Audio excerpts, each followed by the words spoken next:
روحنا وحبيبنا وحبيب ربنا محمدا عبد الله ورسوله أرسله بالحق بشيرا ونذيرا وداعيا إلى الله بإذنه وسراجا منيرا أما بعد فقد قال الله تعالى في كلامه المجيد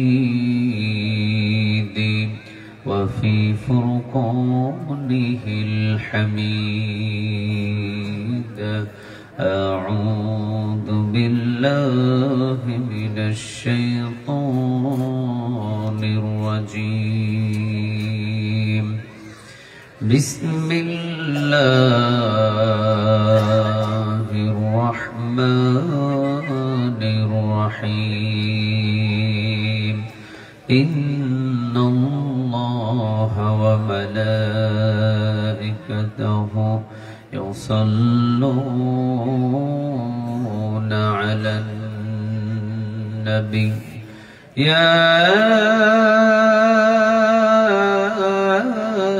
أيها الذين آمنوا صلوا عليه وسلموا تسليما اللهم صل على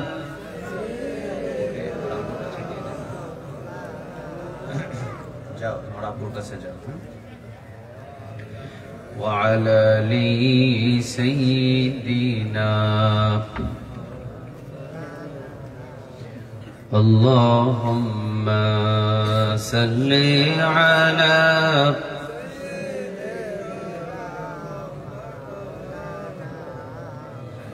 وعلى آل سيدنا মনমর কাদরে প্রাণমর কাদরে যেতে সোনার মদিনা মনমর কাদরে প্রাণমর কাদরে যেতে সোনার মদিনা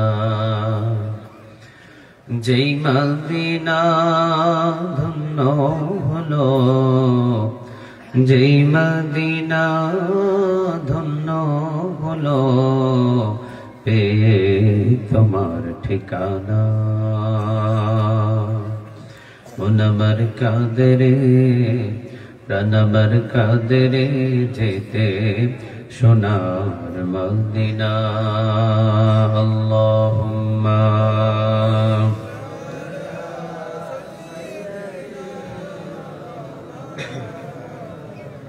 وعلى آل سيدنا তাহাজ্জুদের যাই নামাজে মরণ তুমি দিও প্রভু একামতে দিনের কাজে কবুল করে নিও প্রভু তাহাজ্জুদের যাই নামাজে মরণ তুমি দিও প্রভু একামতে দিনের কাজে কবুল করে নিও প্রভু আল্লাহুম্মা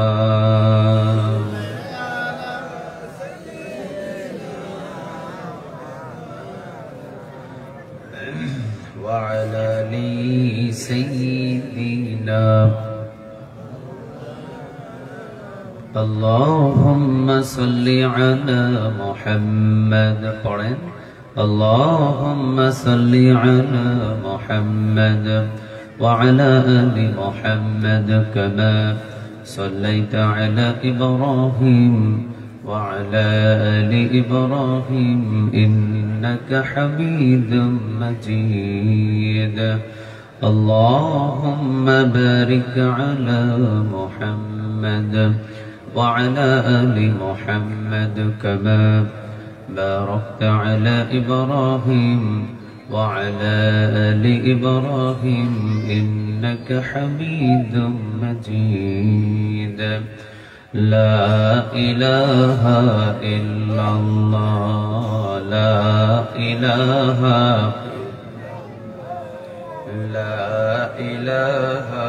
إلا الله لا إله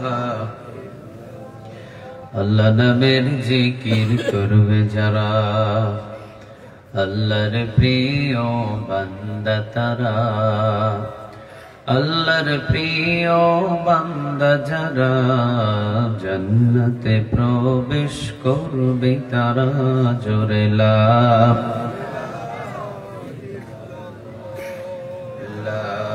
ইলাহা ইল্লাল্লাহ লা ইলাহা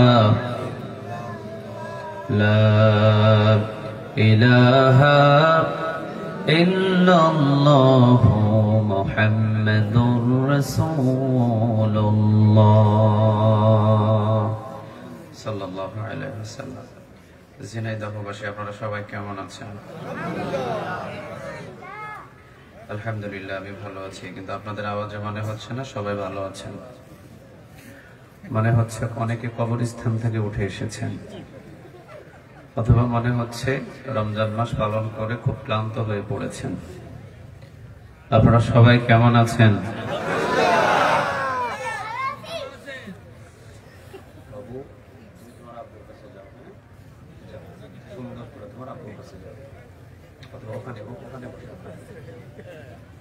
দাদুকে অনেকে দেখো,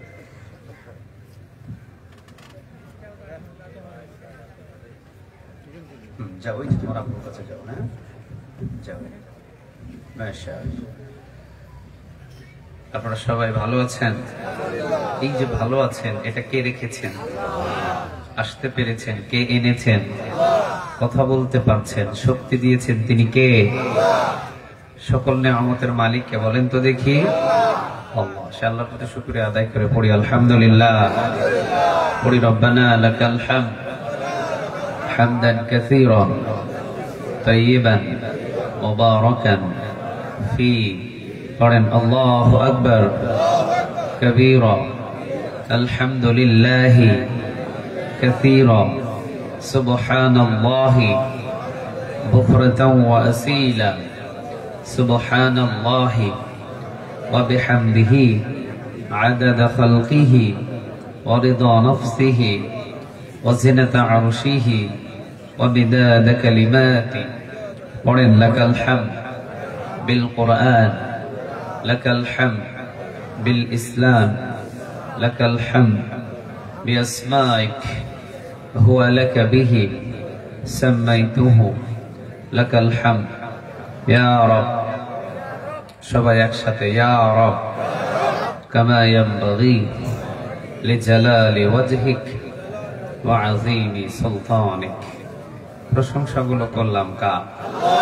আমরা সব জায়গায় প্রশংসাগুলো করব কার? খাওয়ার শুরুতে কার, শেষে কার, যখন ঘুমাতে যায় তখন কার, রাস্তাঘাটে চলার সময় কার? আমরা গোলামি করব কার? সবাই রাজি আছেন তো? সবাই সবাই গোলামি করব কার? আমাদের মালিকের নাম কি বলেন তো দেখি? সে আল্লাহর নামে তিনটা তাকবীর দেওয়া যাবে? লিল্লাহি তাকবীর। ঝিনাইদহ মানুষের এই আওয়াজ, লিল্লাহি তাকবীর। নারে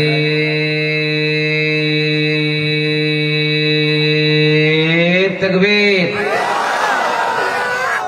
আল্লাহ আমাদের এই তাকবীরগুলোকে তুমি কবুল করো, বলেন আমিন। অনেকে মাহফিলে বসেছেন, অনেকে বসেন নাই। অনেকে চিন্তা করেছেন পাশে দাঁড়িয়ে আছি, মনে চাইলে বসবো, না হলে বসবো না। ইসলামটা কি আসলে এরকম? মনে চাইলে মানবো, না হলে মানবো না। কথা বলেন, ইসলামটা কি এরকম? না, বরং পরিপূর্ণ ইসলামের ভিতরে প্রবেশ করতে বলেছেন তিনি কে? আল্লাহ। তিন ধরনের মানুষ আসে কোরআনের ময়দানে। কয় ধরনের মানুষ? তিন। এক, আমল করবে এই নিয়তে বসে যায়, আল্লাহ বলে তাদের পিছনের সব গুনাহ মাফ। সুবহানাল্লাহ এখানে না, আগামীকাল নাস্তার পরে বাড়িতে গিয়া তাও সুবহানাল্লাহ কয় না। সবাই একসাথে বলেন দেখি সুবহানাল্লাহ। ঝিনাইদহবাসী সুবহানাল্লাহ বলতে কি কোনো টাকা লাগে, কোনো পয়সা খরচ হয়? সুবহানাল্লাহ বলতে এত কৃপণতা কেন? রাসূল বলছেন কেউ যদি একবার সুবহানাল্লাহ বলে আসমান জমিনের খালি জায়গাটা নেক দিয়ে পূরণ করে, যে পড়েছিল সুবহানাল্লাহ তার আমলনামায় আল্লাহ জমা করে দেয়। কেউ যদি পড়ে একবার আল্লাহু আকবার বলেন দেখি, আরেকটু জোরে বলেন, আরো জোরে বলেন। কেউ যদি একবার বলে আল্লাহু আকবার, সাথে সাথে ৭০টা নেক তার আমলনামায় জমা করে দেন, তিনি কে? আর আরেকটা বর্ণনা এসেছে কেউ যদি বলে আল্লাহু আকবার, ২টা উট জিহাদের ময়দানে অথবা সাদাকা করার নেক তার আমলনামায় জমা করে দেন, তিনি কে? কেউ যদি একবার পড়ে লা ইলাহা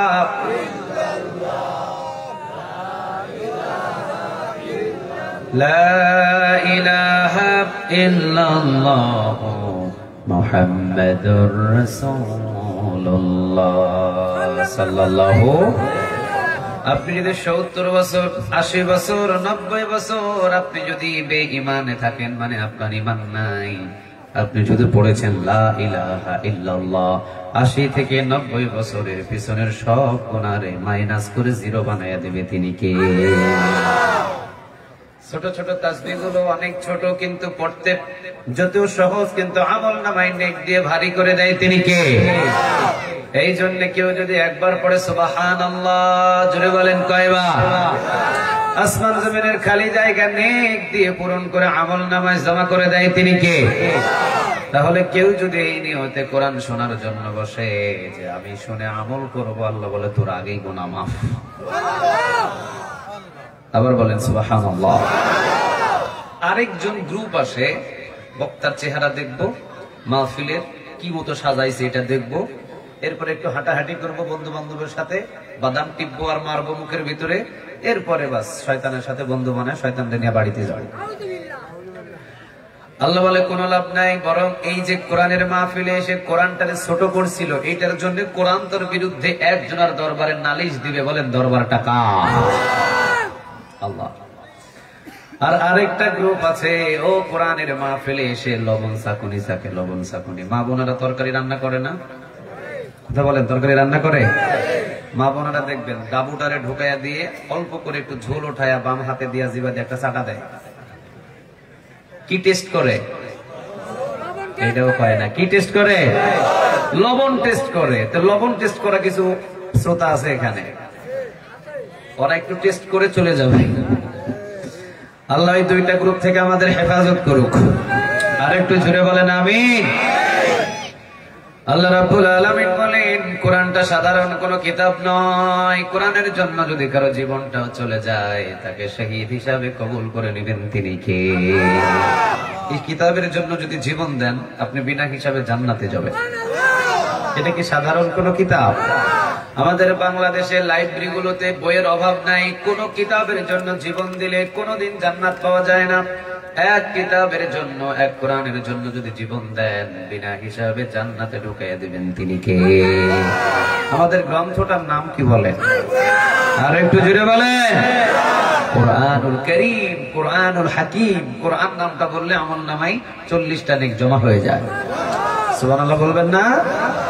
الرحمن علم القرآن خلق الإنسان علمه البيان। কথাটা কার?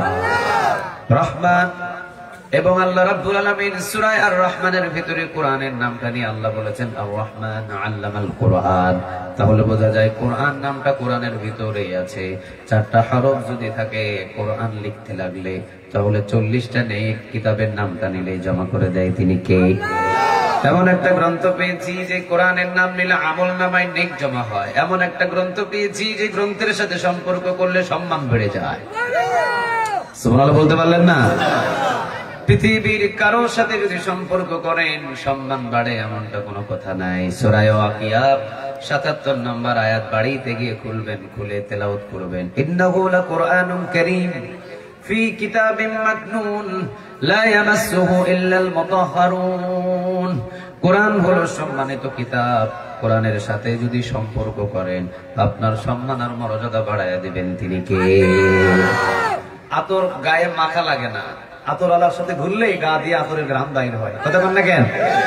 গাঁজা খাওয়া লাগে না, গাঁজা আলার সাথে ঘুরলে গা দিয়ে গাঁজা গাঁজা গায়ে গন্ধ বাইর হয়। আসতে বলেন ঠিক? ও মিয়া, আকিস বুড়ি টানা লাগে না। আকিস বুড়ি যদি দুইটা বন্ধু থাকে আর বন্ধুর সাথে যদি আপনিও ঘুরেন, ঘরে গিয়ে ঢুকে দেখেন ম্যাডামে জিগাইব কি ব্যাপার, কয়টা মারছেন আজকে? আসতে বলেন ঠিক? আকিস বুড়ি যারা খায় তাদের সাথে ঘুরলে গা দিয়ে আকিস বুড়ি গন্ধ বাইর হবে। গাঁজা যে খায়, গাঁজা খাওয়া লাগবে না, গাঁজা আলার সাথে যদি শুধু ঘুরেন গা থেকে গাঁজার গন্ধ বাহির হবে। কোরআনের মাহফিলে যদি কোরআনের সাথে সম্পর্ক করেন, কোরআনের সাথে সম্পর্ক করার কারণে শরীর থেকে কোরআনের সুবাস বাহির করে দিবেন তিনি কে? কোরআন হলো সম্মানিত কিতাব। যদি টাচ লাগে আল্লাহ সুবহানাহু ওয়া তাআলা তাকেও সম্মানিত করে দেয়। চিৎকার দিয়ে বলেন আল্লাহু আকবার। আগের মা বোনেরা ফজর নামাজ পড়ে একটা কিতাব খুলতো, নাম কি? কথা বলেন, নাম কি? ফজর নামাজের পরে প্রতিটা মা বোনদের ঘর থেকে আওয়াজ ভেসে আসতো গুনগুন গুনগুন করে কোরআনের তেলাওয়াত। এখনকার মা বোনেরা তো ফজর নামাজ পড়েই না, কোরআন তেলাওয়াত তো দূরে থাক। ঘুমাই হলো রাতের 12টায়, মানে 12টা পর্যন্ত সিরিয়াল লাগানো আছে। স্টার জলসা, জি বাংলা, কি কি আছে না এগুলো সিরিয়াল, একটার পর একটা সিরিয়াল শেষ করে 12টায় ঘুমায়, উঠে সকাল 8টায়। যদি কোনোটা মিস করে সকাল 8টা বেজে আবার চালায়া দিয়ে কাজা আদায় করে নেয়। কথা বল না কেন? আর আগের মা বোনেরা সকালবেলা উঠলেই ফজরের নামাজ পড়ে সুন্দর করে নামানোর পরে কিতাবটা খুলে তেলাওয়াত করতেন। ঘরের ভিতরে শান্তি পরিপূর্ণ করে দিয়েছিলেন তিনি কে? আল্লাহ সুবহানাহু ওয়া তাআলা আমার মা বোনদেরকে কোরআনের জন্য কবুল করুন। বলেন আমিন। আরো একটু জোরে বলেন আমিন। আমি একটা জিনিস বলি, মা বোনেরা যে সকালবেলা কোরআন তেলাওয়াত করে, কোরআনের নিচে কি রাখে? কথা বলেন, কি রাখে? রেহেল রাখে। মা বোনেরা যে কোরআন তেলাওয়াত করে অথবা আমরা যারা কোরআন তেলাওয়াত করি, কোরআনের নিচে যে রেহেল থাকে, এই রেহেলে যদি ভুলে ভালে কখনো লাথি লাগে কি করে? কথা বলেন, কি করে? অথচ ঘরের ভিতরে এইরকম দামি দামি খাট আছে, দামি দামি সোফা আছে, কাঠের লাথি লাগে, সালাম নাই। অথচ কোরআনের তেলাওয়াত করার সাধারণ 50 টাকা দামের একটা রেহেল, ওইটাতে লাথি লাগলে সালাম করে, চুমা দেয়। কেন? 50 টাকা দামের এই কাঠের সম্মান এত বাড়লো কেন? আল্লাহ বলছেন, ওই যে তোমার খাট, ওই যে তোমার সোফা, ওই যে তোমার ড্রেসিং টেবিল, ওই যে তোমার ডাইনিং টেবিল, অনেক দামি দামি কাঠ, ঘরের ভিতরে কোরআন থেকে দূরে, লাথি লাগে সালাম নাই। কিন্তু 50 টাকা দামের রেহেল কোরআনের সাথে 24 ঘন্টা লেগে থাকার কারণে লাথি লাগলে সালাম করো, বোঝা যায় 50 টাকার রেহেল 24 ঘন্টা কোরআনের সাথে লেগে থাকার কারণে মর্যাদা সম্মান বাড়াইছেন কে? আচ্ছা, আমরা কোরআনের মাহফিলে বসে কি ঠকে গেছি? হেরে গেছি? সময় লস হয়ে গেছে? বরং এই কোরআনের মাহফিল, একটা মাহফিলে আমার জীবনের সব গুনাহ মাফ করতে পারে। আওয়াজ দিয়ে বলেন ঠিক না ভাই? এই কোরআনের মাহফিলে বসলে আল্লাহ সুবহানাহু ওয়া তাআলা ঈমানটাকে তাজা করে। কোরআনের মাহফিলে বসলে পিছনের গুনাহ মাফ করে। আর বিশ্বনবীজি বলেন, কোরআনের ময়দানে বসলে 1 ঘন্টা যদি কেউ সময় দেয়, 60 বছর নফল ইবাদতের নেক তার আমলনামায় জমা হয়ে যায়। তিরমিজির বর্ণনা এসেছে, কোরআনের মাহফিলে যদি কেউ আলোচনা শোনার জন্য কোরআনের তাফসীর ময়দানে যদি বসে যায়, যেমন বিশ্বনবী কোরআন থেকে কথা বলতেন, সাহাবীরা বসতেন, আজকে আমরা কথা বলছি, আমরা সবাই কোরআন শোনার জন্য বসে আছি। তিরমিজির বর্ণনা, কোরআন শোনার জন্য কোন গোলাম যদি কোরআনের ময়দানে এসে বসে, কবুল হওয়া 500 রাকাত নফল নামাজের নেক তার আমলনামায় জমা করে দেন তিনি কে? ঠকে গেছি, তাই না? ঠকে গেছি? আমাদেরকে জিতিয়ে দিয়েছেন তিনি কে? আল্লাহ। কোরআনের মাহফিলে বসলে খুশি হয় কে? বেজার হয় কে? নাম করে না, বেজার হয় কে? আচ্ছা, আমরা কারে খুশি করতে চাই? আরো জোরে বলেন, কাকে? আল্লাহ সুবহানাহু ওয়া তাআলাকে। এই জন্য আমরা গোলামের পরিচয় দিয়ে কোরআনের মাহফিলে বসেছি, কারণ আমরা গোলাম তো গোলাম, শুধু গোলাম নয়, গোলামের ঘরের গোলাম করে আমাদের বানাইছেন কে? আমরা খালি গোলাম না গোলামের ঘরের গোলাম? কথা কয় না? গোলামের ঘরের গোলাম নাকি আমাদের 14 গোষ্ঠী গোলাম কার? আল্লাহ সুবহানাহু ওয়া তাআলা। মেহমান বাড়িতে এসেছে, কথাই কম না, মেহমান থাকবে? এইটাও কয় না, মেহমান থাকবে? আমি হলাম আপনাদের মেহমান। মাহফিলে বসেছেন, কথা কন না, তাইলে আমি কেমনে কথা বলবো বলেন? আপনাদেরকে একটা উদাহরণ দিয়ে বলি। এই যে মাঠ আর ওই মাঠ, মাঠের দুই কর্নার, এই পাশে থেকে একজন যুবককে বলা হয়েছে তুমি ওই দিকে দৌড় দাও। যুবকটা এত দ্রুত দৌড় দিয়েছে 1 মিনিটে ও ওই পাশে গিয়েছে। ওই পাশে যাওয়ার পরে ওর হাত দুইটা পিছনে বেঁধে দেওয়া হয়েছে। পিছনে দুইটা হাত বেঁধে দেওয়ার পর তাকে বলা হয়েছে দৌড় দাও। এখন আপনারা বলেন, প্রথমবারে যে স্পিডে দৌড় দিয়েছিল দ্বিতীয়বার কি পারবে? আপনারা বলছেন পারবে না। কেন পারবে না? পা দৌড়াবে, হাত পিছনে বেঁধে দিছে, এটার অসুবিধা কি? একটা জিনিস বুঝতে হবে, পা দৌড়ায় কিন্তু হাত ইশারা দেয় আমি তোর সাথে আছি, ঠিক না ভাই? ঠিক। এই যে হাত একটু ইশারা দিয়ে বোঝায় দেয় আরে দৌড় দে, আমি তোর সাথে আছি। আমার কাঁধের উপরে শুধু ভার দিয়ে বৈশা থাকেন না, মাঝে মাঝে ইশারা দিয়ে বুঝাইন হুজুর সাথে আছি, হুজুর লগে আছি, আপনি চালায়া যান, আপনার লগে আছি। ইশারা দিতে পারবেন তো ইনশাআল্লাহ? আল্লাহ সুবহানাহু ওয়া তাআলা আমাদের প্রত্যেকের জবানে কথা দান করুক। ঝিনাইদহতে এসে দোয়া করতে আমি বাধ্য হলাম। ঝিনাইদহের মানুষ এত নীরব আমি আগে জানতাম না। আমি তো জানতাম বাংলাদেশের কোন ডিস্ট্রিক্টে কালেমার পতাকা উড়লে ঝিনাইদহতে কালেমার পতাকা উড়ে যাবে, কিন্তু আওয়াজে মনে হয় কালেমার পতাকা উড়বে না, হিন্দুস্তানের পতাকা উড়ে যাবে। আপনাদের আওয়াজ নাই, খালি একজন চিল্লায় এখান থেকে, বাকি গুণ কয় তোর উপরে দায়িত্ব দিছি, তুই চিল্লা। আমরা সবগুলা বসে বসে মুরগি শোনার মতো টুবি। মাশাআল্লাহ, আল্লাহ আপনার কণ্ঠকে দারাজ করে দিক, বলেন আমিন। আর একটু জোরে বলেন আমিন। চুপ হয়ে থাকলে মার খাইবেন। 17 বছর চুপ থাকছেন, যতদিন চুপ থাকছেন ততদিন মরছেন। 5 আগস্টে গর্জন দিয়ে উঠছেন, দেশ ছেড়ে পালাতে বাধ্য হয়েছে। এই জন্য আপনাদের অভ্যাস চুপ থাকা। এই চুপ থাকাটাই সবচাইতে কাল হয়ে দাঁড়ায়। যখন চুপ থাকে তখন মার খেতে হয়, যখন গর্জন দিয়ে ওঠে তখন জালিম পিছনের দরজা দিয়ে পালাতে বাধ্য হয়। এই জন্য চুপ থাকা যাবে না, মাঝে মাঝে গরম হওয়ার দরকার আছে না নাই? বিশ্বনবী যিনি চুপ থাকা সাহাবী একজন ছিলেন, নাম কি? আবু বকর। নাম কি? আবু বকর। উনি চুপ থাকতে পছন্দ করতেন, আর কথা বলতে গরম হতে পছন্দ করতেন একজন, নাম কি? বিশ্বনবী যে বলেছেন আরহামু উম্মতি বিউম্মতি আবু বকর, আমার নরম প্রকৃতির সাহাবী হলো আবু বকর। এটারে মারলেও কোনো আওয়াজ নাই, গালি দিলেও কোনো আওয়াজ নাই, এইটার উপর আঘাত করলেও কোনো আওয়াজ নাই, সবকিছু সহ্য করে। ওয়া আশাদ্দুহুম ফি আমরিল্লাহি উমার। আর আমার গরম মানের সাহাবী একটা আছে, এটার নাম হলো ওমর। ওমর এমন, ওমর পশমের উপরে যদি একটা বালুও পড়ে, গদ্দান এমন ভাবে ঘোরাবে যে 100 কিলো পর্যন্ত ভয়ে কাঁপতে থাকে। আল্লাহু আকবার। ওয়া আশাদ্দুহুম ফি আমরিল্লাহি উমার। নরম প্রকৃতির সাহাবী হলো আবু বকর। আর গরমের নাম কি? কথা বলেন, গরমের নাম কি? আল্লাহ রাব্বুল আলামিন নবীকে জানিয়ে দিলেন, নবী গো আপনি এই ওমরকে চেয়েছেন, মোনাজাতের মাধ্যম দিয়ে যান, আমি ওমরকে কালিমার জন্য কবুল করে নিলাম। সুবহানাল্লাহ বলেন।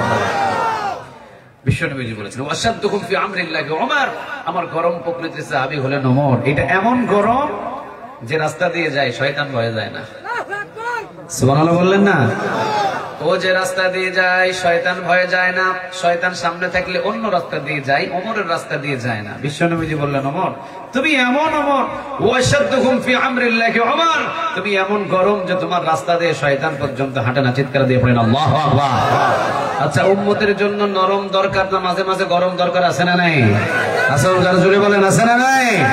খালি কি গরম থাকবেন না, নরম মাঝে মাঝে হবেন? মাঝে মাঝে কি নরম হবেন না, মাঝে মাঝে ওমরের মতো গরম হওয়ার দরকার আছে না নাই? শুধু নরম থাকলে মার খাবেন, মাঝে মাঝে গরম হয়ে বুঝিয়ে দিতে হবে জমিনের ভিতরে দিন প্রতিষ্ঠিত করার জন্য জীবন দিতে আমরা রাজি আছি, ঠিক না ঠিক? আল্লাহ আমাদের নরম না মাঝে মাঝে গরম হওয়ার তৌফিক দান করুক, বলেন আমিন। চলেন আমরা কোরআন থেকে আলোচনা শুনি। কোরআনের ময়দানে বসলে সম্মান বাড়ে, মর্যাদা বাড়ে, গুনাহ হয় না। সুবহানাল্লাহ বলেন। সম্মান বাড়ে, মর্যাদা বাড়ে, আমলনামা নেক দিয়ে ওজনীয় হয়, কিন্তু গুনাহ হয়? কথা বলেন, কোন গুনাহ হয়? সবচেয়ে বড় লাভের জিনিস। এই কোটা একটু কমায় দেন ভাই, ইকো কমান, রিভার্ব বাড়ান। হ্যাঁ, হালকা ইকো কমবে আর রিভার্বটা একটু ফুল করে দিবেন। মাইক ঠিক আছে আলহামদুলিল্লাহ। যে কথাটুকু আমি বলতেছিলাম, আপনাদের সামনে কোরআনের ময়দানে বসলে, কোরআনের মর্যাদা, কোরআনের সাথে সম্পর্ক করলে, কোরআনের রেহেলের যেই রকম সম্মান বাড়ে, এইরকম আমাদের সম্মান আর মর্যাদা বাড়াইয়া দিতে পারেন তিনি কে? আরেকটা কথা হলো, কোরআনের মাহফিলে বসলে সকল গুনাহ থেকে আল্লাহ আমাকে হেফাজত রাখে। সুবহানাল্লাহ বললেন না? ওইদিকে বন্ধু বান্ধবের আড্ডায় যদি দাঁড়িয়ে থাকতেন, গুনাহ হয়ে যেত, মিথ্যা কথা হয়ে যেত, কিবত হয়ে যেত, কিন্তু মাহফিলে বসে সব গুনাহ থেকে আমাকে আপনাকে হেফাজতে রেখেছেন তিনি কে? আল্লাহ যেন শেষ পর্যন্ত বসার তৌফিক দান করে, বলেন আমিন। তাহলে আপনারা বলেন, আমরা গোলামি করব কার? গোলামি করার জন্য বসেছি কার? বিশ্বনবী নিজের পরিচয় দিতেন, আল্লাহুম্মা ইন্নী আবদুক, ও আল্লাহ আমি আপনার গোলাম। সুবহানাল্লাহ নাই? নবী যদি নিজের গোলাম বলে পরিচয় দেন, আমরা সবাই কি গোলাম? না গোলামের ঘরের গোলাম? গোলামের ঘরের গোলাম নাকি আমাদের 14 গোষ্ঠী গোলাম একজনের, তিনি কে?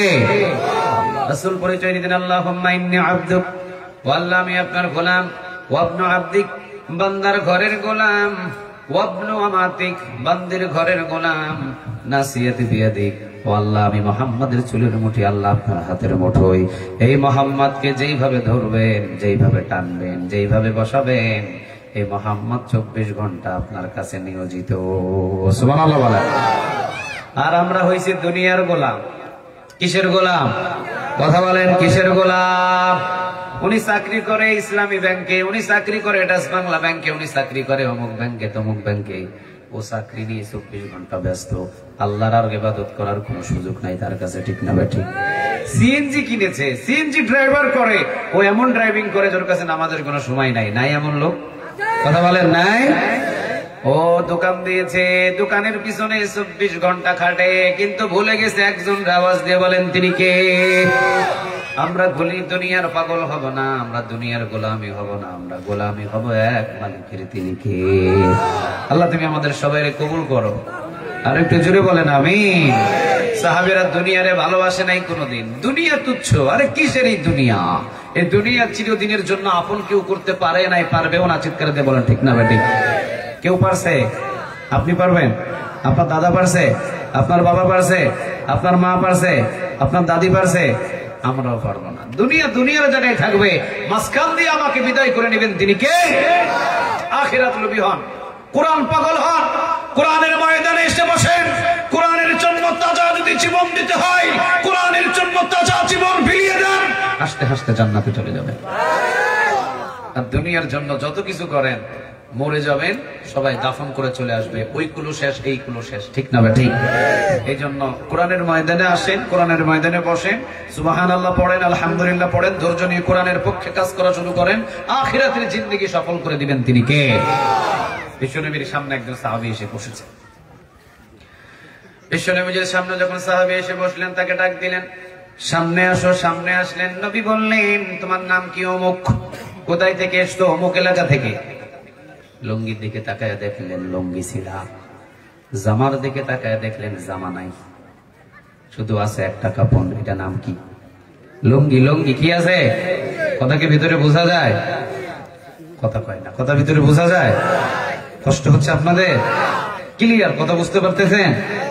সাহাবীর পরনে কি ছিল? গায়ে ছিল নাই?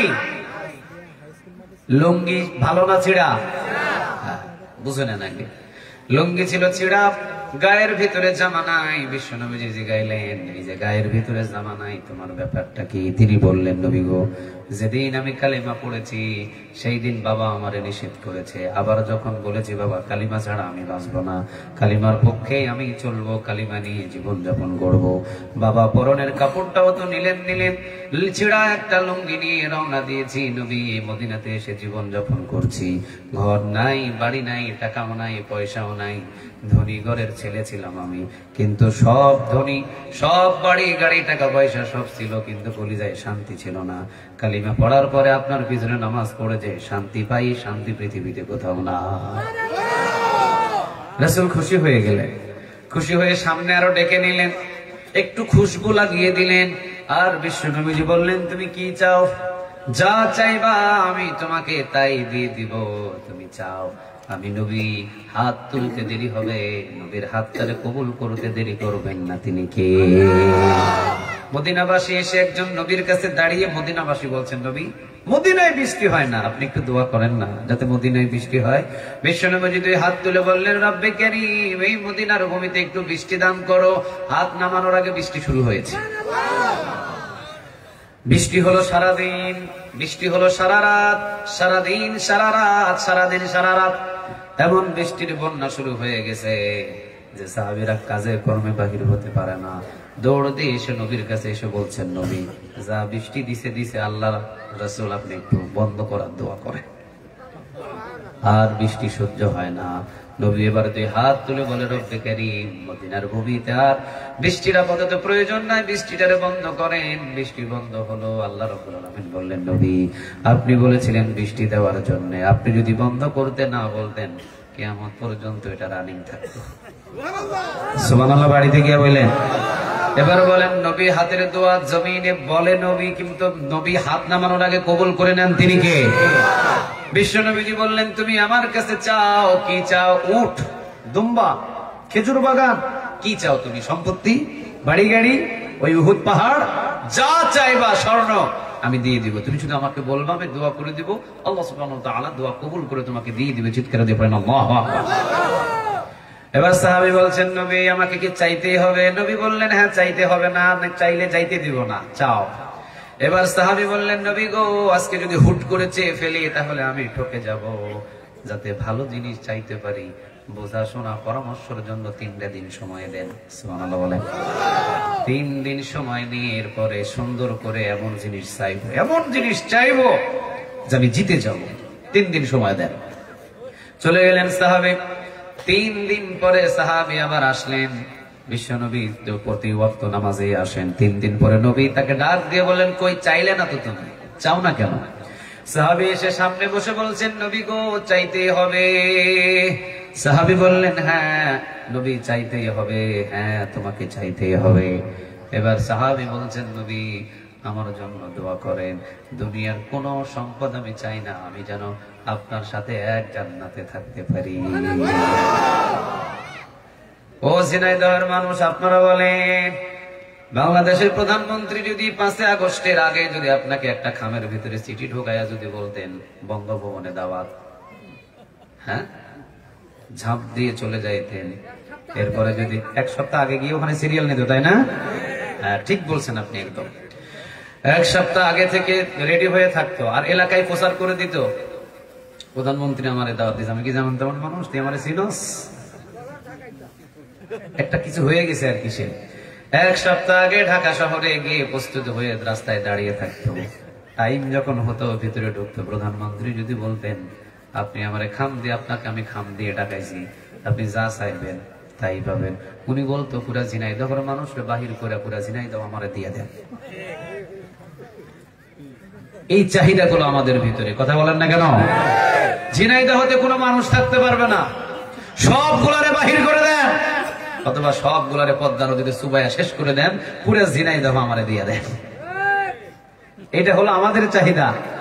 আর ওই সাহাবীর ছিড়া লঙ্গি পরে শরীরের ভিতরে কোনো জামা নাই। ওই সাহাবীকে যখন নবী বললেন, চাও তুমি দুনিয়ার যা চাইবা তাই পাইবা, সাহাবী বললেন, নবী আপনি আমার জন্য দোয়া করেন, ও নবী আপনি আমার জন্য দোয়া করেন, আমি যেন আপনার সাথে জান্নাতে থাকতে পারি।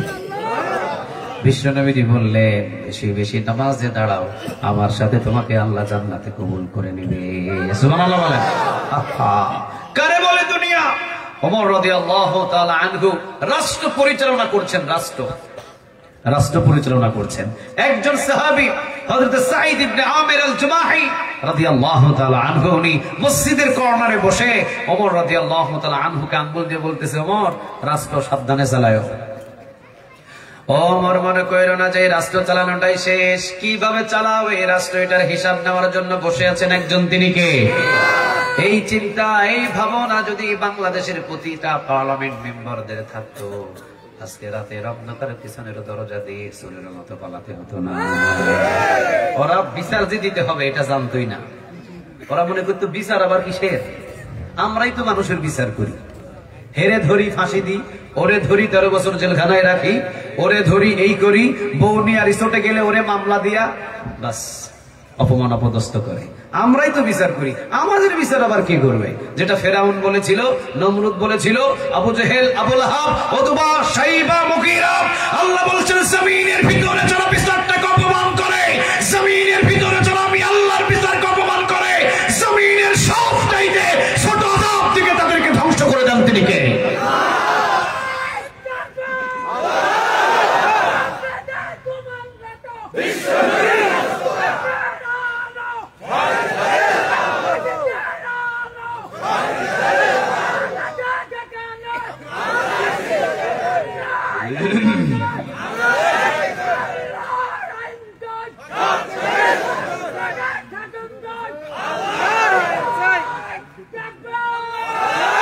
আল্লাহ তুমি কবুল করো।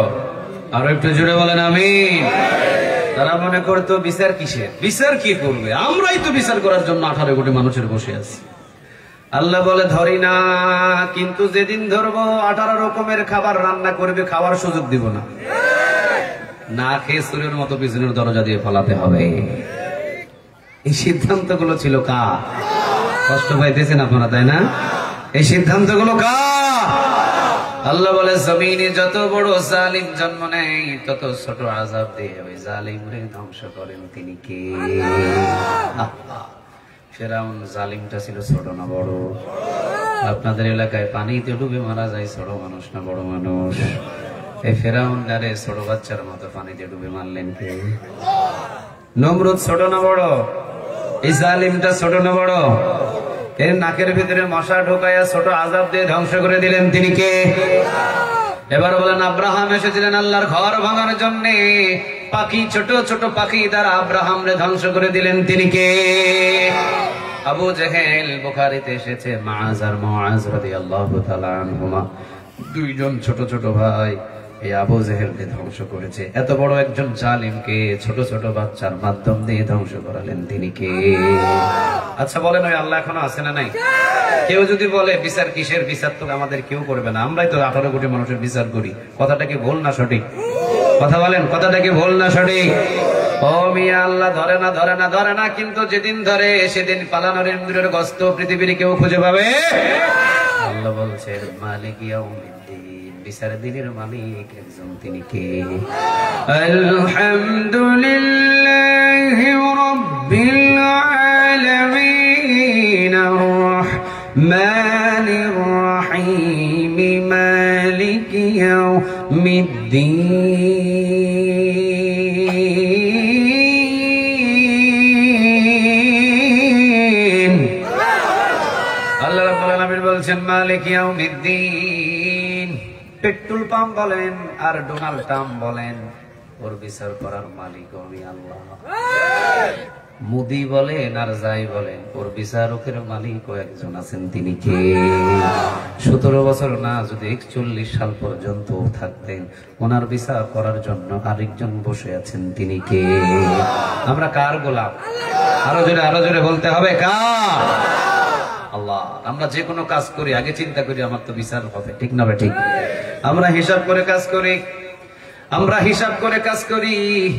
এই জন্য জমিনের ভিতরে যখনই আপনি বসবাস করবেন, যদি আপনি ভুলে যান যে আপনি গোলাম, তখনই আপনার জন্য বিপদ অপেক্ষমান, ঠিক না ভাই? ঠিক।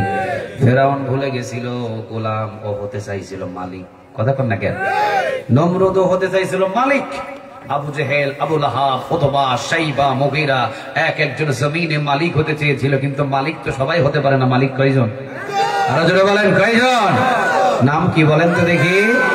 আল্লাহ বলে একটা ডাক দেন তো দেখি, আল্লাহ। আরো জোরে বলেন আল্লাহ, আরো জোরে বলেন আল্লাহ। হযরতে সাঈদ ইবনে আমির আল-জুমাহি রাদিয়াল্লাহু তাআলা আনহু তিনি ওমরে বলতেছে মসজিদের কর্নার থেকে, ও ওমর সাবধানে দেশ চালায় ওমর, কারণ তোমার হিসাব নেওয়ার জন্য বসে আছেন একজন, তিনি কে? হযরত সাঈদ ইবনে আমির আল-জুমাহি কে ওমর ডাক দিলেন, ডাক দিয়ে বললেন এদিকে আসো। সামনে বসালেন, বললেন তোমার বাড়ি কই? কই আমার বাড়ি রাস্তা। সুবহানাল্লাহ নাই? বাড়ি কি? রাস্তা। তোমার ঘর কই? কয় ওই যে খেজুরের বাগান, এটা আমার ঘর। তোমার খাবারের ব্যবস্থা কই? কোনো ব্যবস্থা নাই। মসজিদে যদি কোনো হাদিয়া আসে খায়, আর যদি না আসে উপাস থাকি। সুবহানাল্লাহ। বিশ্ব নবীর ইন্তেকালের 4 বছর আগে এই সাহাবীটা কালেমা পড়েছিলেন। নবীকে বেশি দিন পাই নাই, আবু বকরও বেশি দিন পাই নাই, ওমরকে বেশি দিনও পাই নাই। 1 মাসের মতো ওমরকে কাছে পেয়েছিলেন, কিন্তু তাকওয়া ছিল ছোট না বড়? কথা বলেন, ছোট না বড়? অন্তরের ভিতরে ভয়টা ছিল কার? দুনিয়ার বিন্দু পরিমাণ কোন লোভ ছিল না। ওমর রাদিয়াল্লাহু তাআলা আনহুকে যখন এই সাহাবী সাবধান করেছেন, সাবধানে দেশ চালায়ো, হযরত সাঈদ ইবনে আমির আল-জুমাহি এই কথা শুনে ওমর রাদিয়াল্লাহু তাআলা আনহু বললেন, তুমি আমারে সাবধান করতেছো না, তোমাকেও দেশের দায়িত্ব দিব, দেখি তুমি কেমনে চালাও, যাও। হযরত সাঈদ ইবনে আমির আল-জুমাহি রাদিয়াল্লাহু তাআলা আনহু তিনি বলেন, আমারে কেমনে আপনি ক্ষমতার চেয়ারে বসাবেন, কোন এলাকার দায়িত্ব দিবেন? আমি ভিক্ষুক মানুষ, আমি গোলাম মানুষ, আমার বাড়ি নাই, গাড়ি নাই, টাকা নাই, পয়সা নাই, আমার কোনো কিছুই নাই। ওমর রে সব জুনারে দিয়ে সব কাজ করানো যায় না, আমারে দিয়ে এত বড় দায়িত্ব পালন করানো যাবে না। ওমর বলতেছে, তুমি আমারে সাবধান করছো দেশ চালানোর জন্য, তোমাকে আমি একটা দেশের দায়িত্ব দেব, দেখি চালাও তো দেখি। ওমর মনে মনে মনে মনে চিন্তা করতেছে, সাঈদ তোমাকে আমি এমন একটা দেশের গভর্নর বানাবো যে দেশে ধন সম্পদের ভিতরে পয়ড়া তুমি ঈমান হারায় ফেলবা। উমরের ধারণা হয়তো এরকম ছিল, দেখি কোথায় একে সেট করা যায়। দেখলেন সিরিয়ার হিমস নামের একটা জায়গা, হিমসের গভর্নর নাই। ওমর বললেন, সাঈদ আমি তোমাকে সিরিয়ার হিমসের গভর্নর করে পাঠাইয়া দিলাম। আল্লাহু আকবার। আচ্ছা আপনাদেরকে বোঝায়, ঢাকা শহরের বাংলাদেশের রাজধানীর নাম কি? কথা বলে, রাজধানীর নাম কি? ঢাকা। আচ্ছা ঢাকা শহরের ভিতরে কি পুরাটাই ধনাঢ্য এলাকা? এই ঢাকার ভিতরে সবচেয়ে ভালো ভিআইপি পার্সন যেগুলোতে থাকে, নাম 2-4টা বলেন তো দেখি। হ্যাঁ, বনানী, গুলশান, হ্যাঁ, বসুন্ধরা, এই যেগুলো এই সিরিয়ার ভিতরে সবচেয়ে, যেখানে সবচেয়ে বেশি টাকা পয়সা স্বর্ণ মুদ্রা বেশি, সেটা হলো হিমস।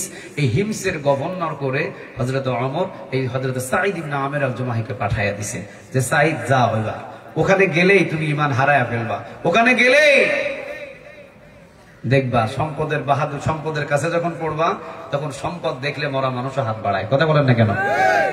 ও সাঈদ তুমি আমারে দেশ চালানোর জন্য তুমি আমারে সতর্কবাণী দাও, আমি তোমাকে একটা হিমসের গভর্নর করে পাঠাবো, দেখি তুমি কিভাবে দেশটা চালাও। পাঠাইয়া দিলেন সাহাবীদেরকে নিয়ে। হিমসের গভর্নর করে হযরত সাঈদ ইবনে আমির আল-জুমাহি রাদিয়াল্লাহু তাআলা আনহুকে যখন পাঠালেন, 5 বছর, কত বছর? কথা বলেন, কত বছর? 5 বছর পরে হযরত ওমর রাদিয়াল্লাহু তাআলা আনহু মদিনাতে আছেন। 5 বছর পরে একটা কাফেলা এসেছে, ওই সিরিয়ার ওই হিমস থেকে একটা কাফেলা এসেছে এই মদিনাতে। নামাজ পড়ছেন, কথা বলা যাবে না? কথা কেন? কথা বলা যাবে, একটু চুপ করে একটু আলোচনা শুনুন। হিমসের গভর্নর ওই এরিয়া থেকে একটা কাফেলা এসেছে, 30 জনের একটা কাফেলা। কতজন? মসজিদে নববীতে নামাজ পড়ছেন। ওমর দেখে চিনে ফেলছে, তোমাদের বাসা কই?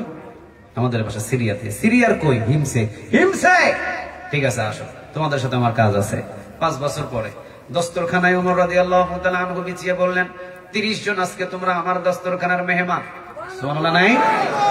তোমরা আজকে আমার দস্তরখানার মেহমান, সবাই মিলে এই জায়গায় একসাথে খাবার খাবো। কিন্তু ওমর রাদিয়াল্লাহু তাআলা আনহুর টার্গেট আরেকটা, ওদেরকে দস্তরখানায় বসানোর পর এবারে হিমসের খবর নিতেছে, সিরিয়ার খবর নিতেছে, হিমসের খবর নিচ্ছে। আচ্ছা বলো তো দেখি হিমস শহরটা কেমন চলছে? সবাই বলতেছে, ওমর এ যাবৎ যেভাবে চলছে, আপনি এমন একজন রাষ্ট্র, এমন একজন গভর্নরকে পাঠাইছেন, হিমস এত সুন্দর আগে কখনো চলে নাই। হিমসটা এখন হিমস নাই, হিমস একটা জান্নাতের বাগান হয়ে গেছে। ওমর তো খুশি হয়ে গেলেন, তাই নাকি? হ্যাঁ তাই। আচ্ছা তাহলে হিমসের ভিতরে কি গরিব আছে? এই 30 জন বলতেছে, ওমর হিমসের ভিতরে গরিবের অভাব নাই। গরিব নাই মানে আছে, আগে ধনাঢ্য ব্যক্তি ছিল, তবে গরিব মানুষ এখন হিমসের ভিতরে বসবাস করে, ধনী মানুষও আছে এবং গরিব মানুষও আছে। ওমর তো ওমর বলতেছে, ধনীগুলোর লিস্ট না, গরিব যেগুলো আছে এগুলোর একটা লিস্ট বানাও, এগুলোর একটা লিখিত আমারে দিয়ে যাও। এই লিস্ট অনুযায়ী আমি স্বর্ণ মুদ্রা খাবার আমি মদিনা থেকে তাদের ঘরে ঘরে পৌঁছাইয়া দিব। চিৎকার দিয়ে পড়েন আল্লাহু আকবার। প্রধানমন্ত্রী যদি এই ঝিনাইদহ এলাকা থেকে গরিবদের লিস্ট চাইতেন, প্রধানমন্ত্রীর হাতে গরিবদের একটাও নাম পুষতো না, সমস্ত ধনীদের নাম লিস্ট চলে যেত। কথা বলেন না কেন? সব এলাকার ধনী মানুষের নামটা লিখে বলতো এগুলার সব এলাকার বড় বড় ভিক্ষুক। আসতে বলেন ঠিক। অথচ গরিব মানুষদের নামই পুষতো না। হিমসের গভর্নর খবর নিলেন। ওমর রাদিয়াল্লাহু তাআলা আনহু বলছেন, হিমসের ভিতরে যত গরিব মানুষ আছে সকল গরিব মানুষদের লিস্ট তৈরি করে 30 জন মানুষ তোমরা আমাকে দিয়ে যাও। 1 সপ্তাহের ভিতরে আমি স্বর্ণ মুদ্রা এবং খাবার চাল ডাল নিয়ে ওই সমস্ত গরিবদের বাড়ি বাড়ি পৌঁছায় দিব। দাও। এবার ওরা বলতেছে 30 জন, একটা পাইছি সুযোগ রে, একজন গরিবও ছাড়বো না। হিমসের 30 জন বলতেছে সব গরিবদের নাম লেখ। পাইছি যখন সুযোগ, সব গরিবের নাম লেখ। 30 জন মিলে নাম লেখা শুরু করছে। 30 জন যদি 10টা করে লেখে কত হয়? কথা বলেন না কেন? 20টা করে লিখলে, 30টা করে লিখলে, এমন লেখা লিখছে, লিস্ট একটা হয়ে গেছে অনেক বড়। ওমর রাদিয়াল্লাহু তাআলা আনহুর সামনে গিয়ে লিস্টটা যখন দিয়ে দিয়েছেন, 1 নাম্বার গরিবের নাম, 2 নাম্বার গরিবের নাম, সবচাইতে বড় যে গরিব তার নামটা 1 নাম্বার, তারপরে একটু 2 নাম্বার, 3 নাম্বার, এমনি সাজায় 30 জন লিখছে। ওমর রাদিয়াল্লাহু তাআলা আনহুর কাছে যখন লিস্ট দিয়েছে, ওমর লিস্ট দেখে কান্না শুরু করছে। 30 জন ভয় পেয়ে গেছেন। ওমর আপনি কাঁদেন কেন? মনে হয় গরিবদের লিস্ট একটু বড় হয়ে গেছে। ওমর এই গরিবদের লিস্ট মনে হয় লম্বা হয়ে গেছে। ওমর বলতেছে না, এর চাইতে যদি 3 ডাবল গরিবদের লিস্ট আমার হাতে ধরায় দাও, কোনো অসুবিধা নাই। মদিনার রাষ্ট্রীয় খাজানায় পর্যাপ্ত পরিমাণ খাবার আছে, আমি সব হিমসের সিরিয়ার গরিবদের কাছে পৌঁছায় দিতে পারবো। কিন্তু আমি কাঁদতেছি, এই গরিবদের লিস্টের প্রথম নম্বরে যার নাম লেখা সেটা হলো হিমসের গভর্নর হযরত সাঈদ ইবনে আমির আল-জুমাহি রাদিয়াল্লাহু তাআলা আনহুর নাম। আপনি কোথায় বসে আছেন? কোথায় আছেন? হিমসের গভর্নর করে যারা আমি 5 বছর আগে পাঠাইছি, আমি তো মনে করেছি ও ধন ভান্ডারের এরিয়াতে গিয়ে ইমানটাই হারায় ফেলবে। এই পরীক্ষার জন্য আমি ওরে হিমসের গভর্নর করে পাঠাইছি। কিন্তু তোমরা 30 জন মানুষ এই গরিবদের লিস্টের ভিতরে প্রথম নম্বরে যার নাম নিয়ে এসেছো, তিনি হলেন হিমসের গভর্নর হযরত সাঈদ ইবনে আমির আল-জুমাহি রাদিয়াল্লাহু তাআলা আনহুর নাম। ওমর এটা দেখে দেখে কান্না করতেছেন। 30 জন বললেন, ওয়াল্লাহি আল্লাহর কসম রে ওমর, ওয়াল্লাহি আল্লাহর কসম, ওমর এই হিমসের ভিতরে সবচাইতে বড় গরিব হলো আমাদের দেশের গভর্নর। আর আপনার দেশের তেলাপোকা মার্কা নেতার বাড়ির ডিজাইন দেখলে অবাক হয়ে যাওয়া লাগে। কথা বলেন না কেন? নেতার তো বাড়ি বাংলাদেশে নাই, কানাডায়। আসতে বলেন। নেতার বাড়ি দেশে নাই, নেতার বাড়ি কানাডায়, সিঙ্গাপুর, লন্ডন। ঠিক না বেঠিক? কোন টাকা, কত টাকা, কিভাবে কি করছেন, কিয়ামতের ময়দানে সব কড়াই গন্ডাই হিসাব নেবেন একজন, তিনি কে? দুনিয়া লুভি নই, আখিরাত লুভি। এই বিষয়টা বোঝানোর জন্য শুধু আমি ইতিহাসটা টান দিয়েছি। ওমর রাদিয়াল্লাহু তাআলা আনহু বলতেছেন, কি কও তোমরা? হিমসের গভর্নর সবচেয়ে এলাকার বড় গরিব। কয়, ওয়াল্লাহি আল্লাহর কসম ওমর, আমাদের দেশের গভর্নর সবচেয়ে বড় গরিব। চিৎকার দিয়ে বলেন আল্লাহু আকবার। এই জন্য উনার নামটা আগে লিখে দিয়েছি, উনি সর্বপ্রথম আগে পাবে। ওমর রাদিয়াল্লাহু তাআলা আনহুর সাথে সাথে রাষ্ট্রদূতকে দাঁড় করালেন। রাষ্ট্রদূতকে দাঁড় করিয়ে ওমর রাদিয়াল্লাহু তাআলা আনহু তিনি বললেন, 1000 স্বর্ণ মুদ্রা নাও, একটা বস্তার ভিতরে ভরো। 1000 স্বর্ণ মুদ্রা একটা প্যাকেটের ভিতরে ভরলেন। ওমর বললেন, এই যে লিখে দিলাম, ওমরের পক্ষ থেকে 1000 স্বর্ণ মুদ্রা আমি হিমসের গভর্নর হযরত সাঈদ ইবনে আমির আল-জুমাহি রাদিয়াল্লাহু তাআলা আনহুর কাছে হাদিয়া পাঠালাম। সুবহানাল্লাহ। কত হাজার? কথা বলেন, কত হাজার? 1000 স্বর্ণ মুদ্রা। একটা স্বর্ণ মুদ্রা সমপরিমাণ 3.5 ভরি ওজন। একটা স্বর্ণ মুদ্রা 3.5 ভরি ওজন। তাহলে 1000 স্বর্ণ মুদ্রা মানে 3500 ভরি। 3500 ভরি। এতগুলো ওমর দিয়ে বলতেছে, যাও হিমসের গভর্নর হযরত সাঈদ ইবনে আমির আল-জুমাহিকে হাদিয়া দিয়ে দাও ওমরের পক্ষ থেকে। সুবহানাল্লাহ বলবেন না? রাষ্ট্রদূত 4-5 জন ঘোড়া দৌড়িয়ে দৌড় দিছে ওখানে। ওমর রাদিয়াল্লাহু তাআলা আনহুর পক্ষ থেকে হাদিয়া হিমসের গভর্নরের দরজায় নক দিয়েছে, আপনি দরজা খুলে দিয়েছেন, দেখেন মদিনার রাষ্ট্রদূতগুলো এসেছেন। আরে তোমরা আসো আসো, ঘরের ভিতরে ঢুইকা দেখে এটা কি ঘর না কবর। হিমসের গভর্নরের এটা ঘর না কবর। তাকায় দেখে যদি 1 ঘন্টা বৃষ্টি হয় 3 ঘন্টা পর্যন্ত বৃষ্টি ঘরের ভিতরে পড়বে, ট্যাপ ট্যাপ ট্যাপ ট্যাপ করে পড়বে, এমন ঘর বানিয়ে রাখছেন। তারা জিজ্ঞাসা করলেন, হিমসের গভর্নর, ও সাঈদ, তুমি কি এর চাইতে ভালো কোনো ঘর বানাইতে পারো না? সাঈদ বললেন, দুনিয়ার ঘর যদি বেশি মজবুত হয় কবরের ঘরটা অনেক ভাঙাচোরা হয়ে যাবে। আমার এই দুনিয়ার ঘরটা হলো নড় বড়, আমি চাই কবরের শক্ত মজবুত ঘর বানাতে। সুবহানাল্লাহ বলেন। আচ্ছা বলেন তো দেখি, আসল ঘর কি দুনিয়ার বাড়ি না কবর? আরো জোরে বলেন, দুনিয়ার বাড়ি না কবর? একদিন মাটির ভিতরে হবে ঘরে, মন আমার কেন বাঁধ দালান ঘরে, মন আমার কেন বাঁধ দালান ঘর। প্রাণ পাখি উড়ে যাবে পিঞ্জর ছেড়ে, ধরা ধামে সবই রবে তুমি যাবে চলে। বন্ধু বান্ধব যত, মাতা পিতা তারা শত, সকলে হবে তোমার পর রে। মন আমার কেন বাঁধ দালান ঘর রে, মন আমার কেন বাঁধ দালান ঘর। আওয়াজ দিয়ে বলেন ঠিক না ভাই ঠিক? এই বাড়ি গাড়ি টাকায় পয়সায় জমি জমা কোনো কিছু থাকবে না, কবর হবে আমার আসল বিছানা। ও মদিনার রাষ্ট্রদূত, যদি কবর আমার আসল ঠিকানা হয় এই ঘর বাড়ি দিয়ে আমি কি করব? অবাক হয়ে গেলেন। এবার বললেন, ওমরের পক্ষ থেকে পত্র এসেছে, নেন। হযরত সাঈদ ইবনে আমির আল জুমাহি পত্রটা নিয়ে খুলেই দেখেন, ও সাঈদ, তোমার জন্য 5 বছর পরে আমি ওমরের পক্ষ থেকে একটা হাদিয়ার প্যাকেট পাঠাইছি, হাদিয়াটা গ্রহণ করো। ওমরের পক্ষ থেকে হাদিয়াটা গ্রহণ করে হযরত সাঈদ ইবনে আমির আল জুমাহি গ্রহণ করে নিয়ে যখন প্যাকেটের মুখ খুলছে,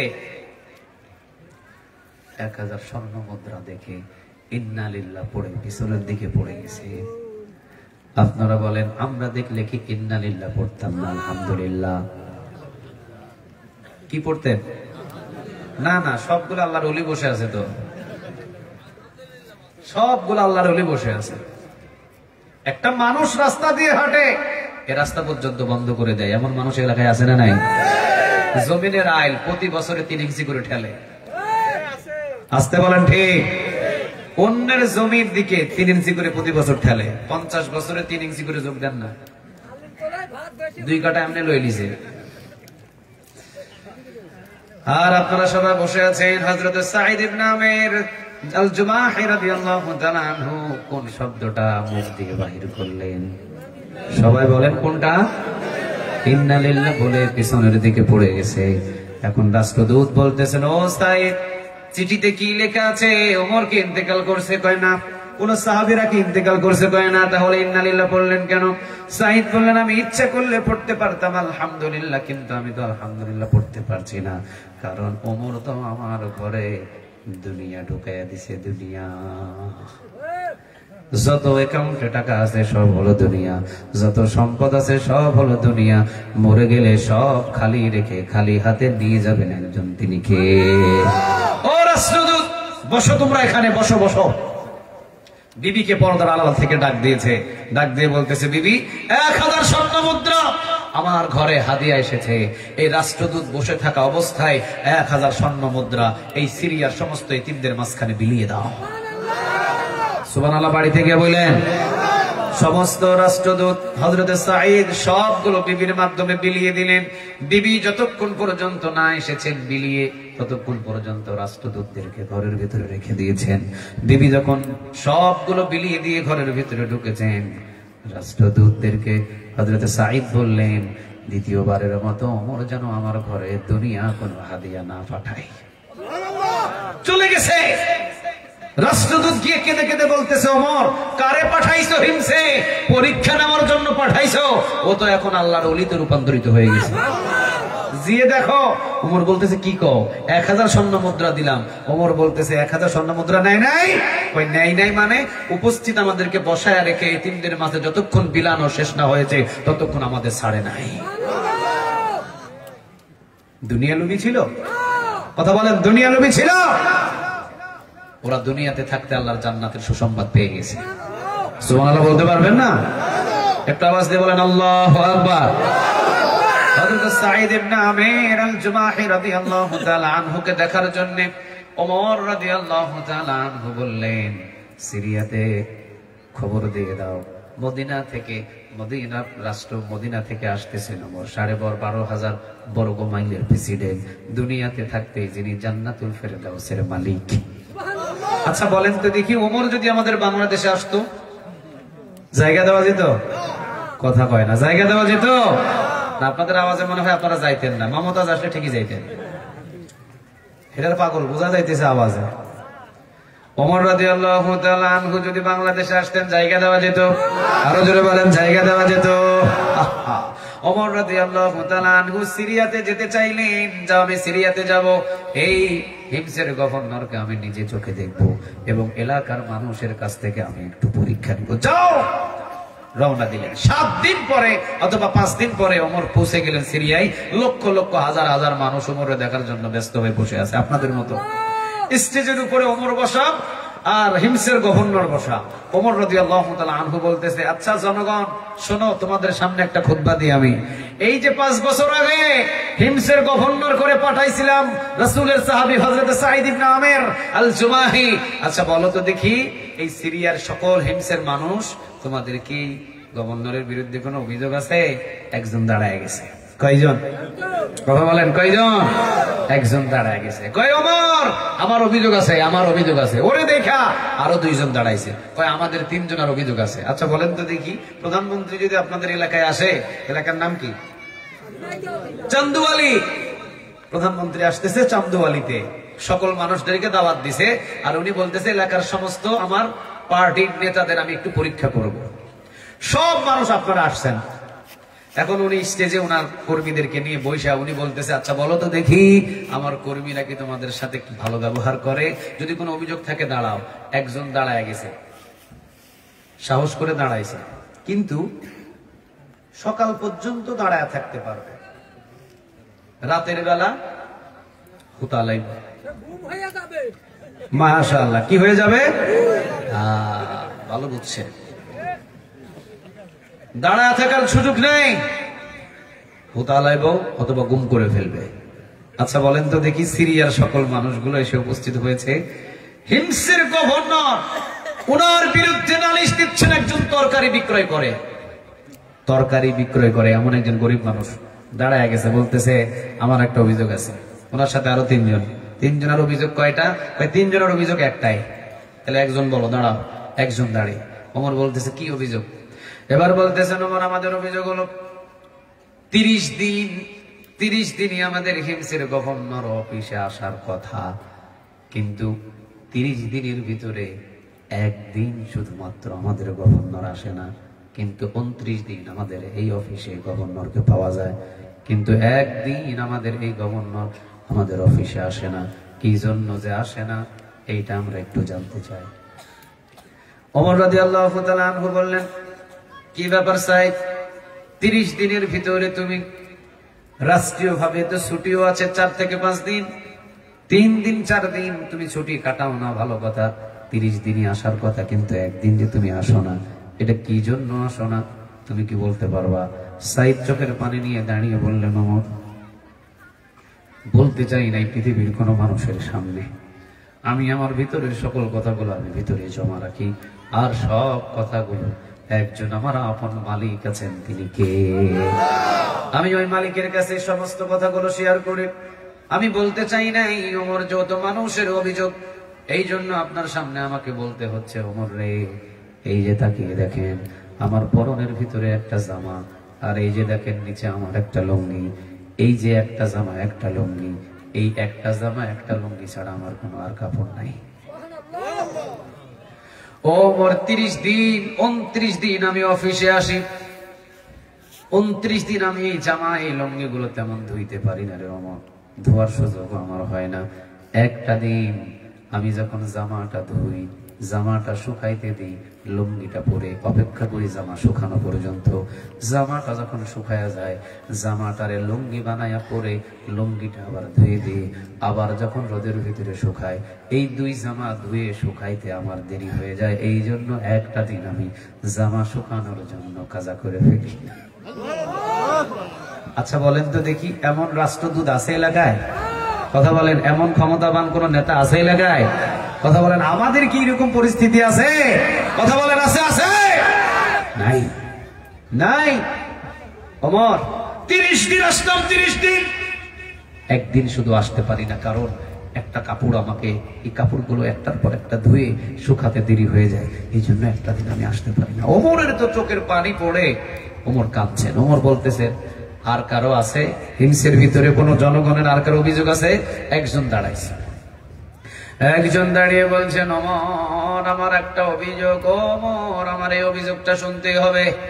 ওমর বলতেছে, একটা অভিযোগ না শুনে আমি এখান থেকে যাব না, বলো তোমার কি অভিযোগ?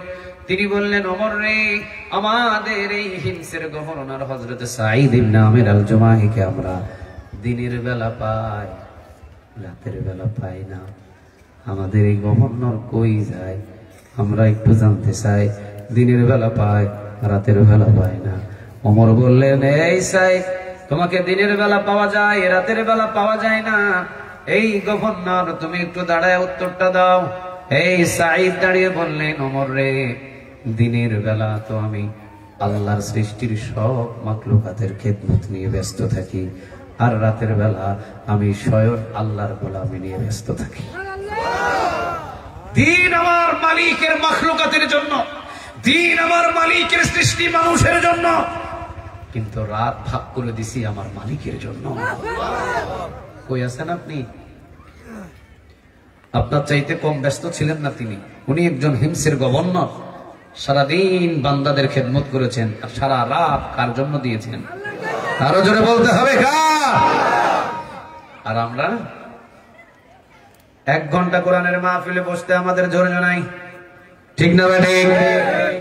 ও বাবা, যেই ধৈর্য নাই 1 ঘন্টা কোরআনের মাহফিলে বসে থাকতে, কেমনে আপনি কবরের ভিতরে বছরের পর বছর পড়ে থাকবেন? ওই দিন কেমনে ধৈর্য হবে?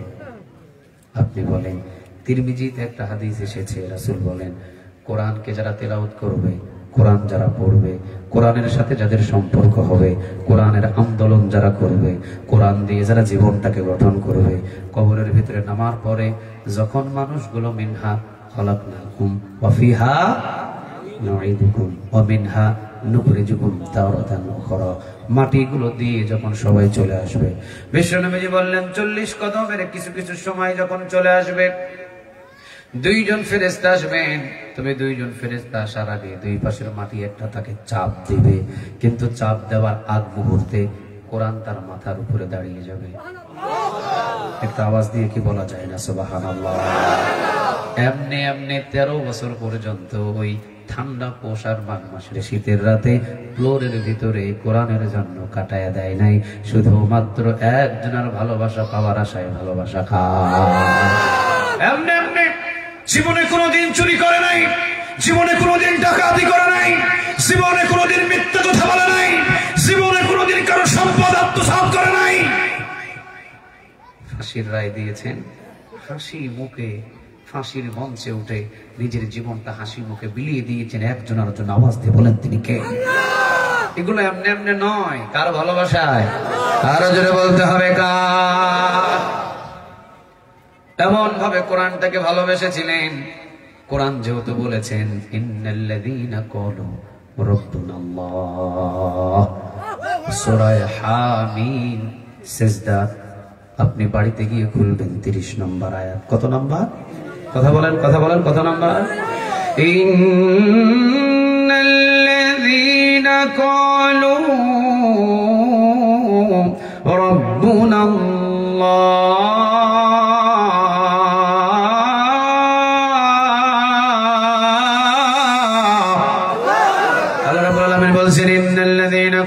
রাব্বুনাল্লাহ, নিশ্চয়ই যারা আমি আল্লাহ রাব্বুল আলামিনকে রব হিসাবে মেনে নেয়, সুম্মা সুম্মাস্তাকামু, আমাকে রব হিসাবে মানলেই হবে না, সুম্মাস্তাকামু, অটল হয়ে দাঁড়িয়ে থাকতে হবে, ফাঁসির রশি গলায় লেগে যাবে, এরপরেও জিকির করতে হবে কার? ফাঁসির রশি গলায় লাগবে, বিনা অপরাধে ফাঁসিতে নিয়ে যাওয়া হবে, বিনা অপরাধে 13 বছর জেলখানায় রাখা হবে।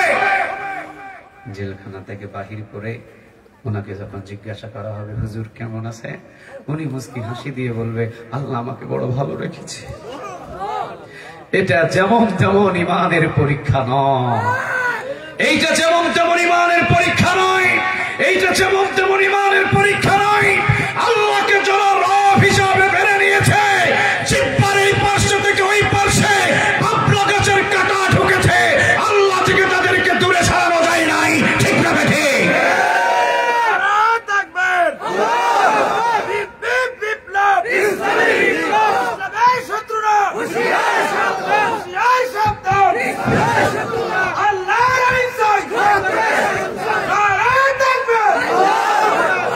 আল্লাহ তুমি কবুল করো।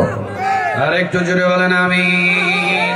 এটা কিন্তু যেমন তেমন ইমান নয় বাবা, আমাদের ইমান কিন্তু রাতের বেলা ভোট দিতে গিয়ে 500 টাকার জন্য বিক্রি হয়ে যায়। আসতে বলেন ঠিক না? সব আল্লাহর ওলি তো, এগুলা সবগুলো আল্লাহর ওলি বসুরি জিয়ানে। মসজিদে গিয়ে চাই আল্লাহ কোরআনের দেশ চালাও, কোরআনের দেশ দাও। মসজিদে গিয়ে দোয়া করে, আল্লাহ দেশটা কোরআন দিয়া চললে সুদ থাকবে না। সিল মারার সময় সুরের উপরে সিল মারে।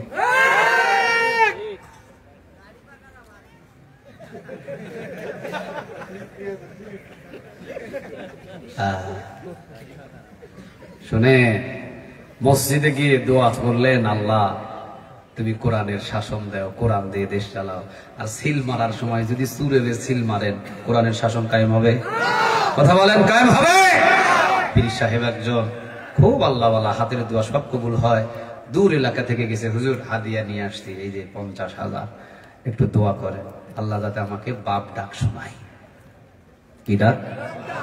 হুজুর দোয়া করেছে, আল্লাহ তুমি তাকে একটা সন্তান দাও, হয় ছেলে দাও না হয় মেয়ে দাও। 50,000 টাকা দিয়েছে হাদিয়া, এত সুন্দর করে দোয়া করছে চোখের পানি ফেলে। যুবকও খুশি, হুজুর আমার মনে হয় দোয়া কবুল হয়ে গেছে। 1 বছর পর দেখি কোনো খবর নাই। আবার আয়েশা কয়, হুজুর কি দোয়া করলেন? বাপ তো ডাক শুনতে পারলাম না। হ্যাঁ, হয় নাই? হয় না। এবার আবার দোয়া করেছে, আল্লাহ তুমি এর একটা ইসমাইল আলাইহিস সালামের মতো পুত্র সন্তান দাও।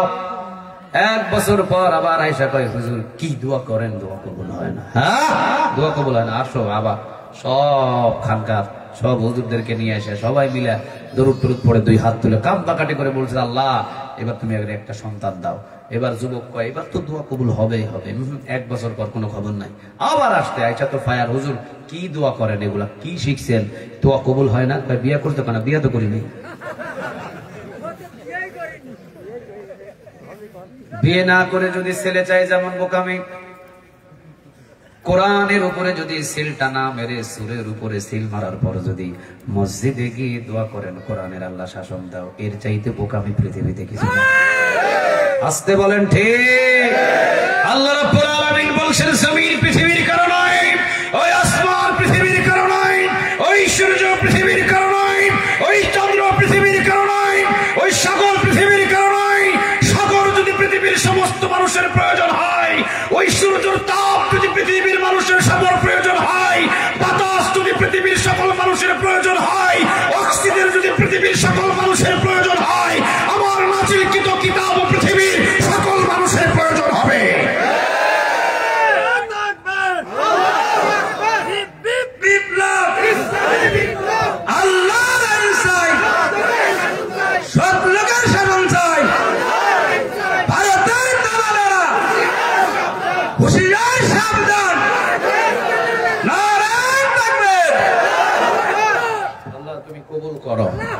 একটু জুড়ে বলেন আমিন। ওই রোদের তাপ সবার লাগে, কথা বলেন না কেন? আল্লাহ যে রাত সৃষ্টি করছে, রাত কি খালি আমাদের মুসলমানদের জন্য? সবার দরকার নাই? ওয়াজআলনা নাওমাকুম সুবাতা, ঘুম সবার জন্য দিয়েছেন নাকি না ঘুমায় কেউ থাকে? ঘুমটা সৃষ্টি করেছেন তিনি কে? আরো জোরে বলেন তিনি কে? ঘুম যদি সবার লাগে, আসমান যদি সবার প্রয়োজন হয়, জমিন যেহেতু সৃষ্টি করেছেন সবার যদি প্রয়োজন হয়, আল্লাহর প্রতিটা সৃষ্টি যদি সব মানুষের প্রয়োজন হয়, তাহলে মাত্র কোরআনটা দরকার হবে, খালি কোরআনের সৈনিকদের, আর বাকিগুলোর দরকার নেই। এটাও তো আল্লাহর সৃষ্টি, তাহলে এটা সবার দরকার হয় না কেন? ও, এটা মানতে গেলে বড় বড় বোতল মারা যায় না। এটা মানতে গেলে, হ্যাঁ, এটা মানতে গেলে ওই যে নর্তকী নিয়ে হোটেলের ভিতরে নেতা ধরা পড়তে পারবে না। এটা মানতে গেলে নিজের অন্যের টাকাগুলো নিজের অ্যাকাউন্টে নিয়ে বেগম পাড়ায় বাড়ি বানানো যাবে না। কিছু কারণ আছে। সব আল্লাহ বলছেন আমার সব সৃষ্টি যদি সব মানুষের দরকার হয়, তো এইটা তো আমার সৃষ্টি, এইটা কেন দরকার হয় না? কথা বুঝেন না কেন? তাহলে মসজিদে মসজিদে শুধু দোয়া করলেই হবে না। মসজিদে মসজিদে শুধু সন্তানের জন্য যেভাবে দোয়া, বিয়ে না করে দোয়া করে যদি সন্তান চান, যতটা বোকামি। সিল যদি না মারেন, সারা জীবন যদি খালি দোয়া করেন আল্লাহ কোরআনের শাসন দাও, কোরআনের শাসন দাও, জিন্দেগিতে কোরআনের শাসন কায়েম হবে না। ঠিক না ভাই? ঠিক। আল্লাহ যত আগামী দিনে আমাদের প্রত্যেককে সতর্কবান হওয়ার তৌফিক দান করে, বলেন আমিন। আল্লাহ রাব্বুল আলামিন এই কথাটাই সূরা হামিম সিজদার 30 নম্বর আয়াতের ভিতরে বলছেন, ইন্নাল্লাযীনা ক্বালু রাব্বুনাল্লাহ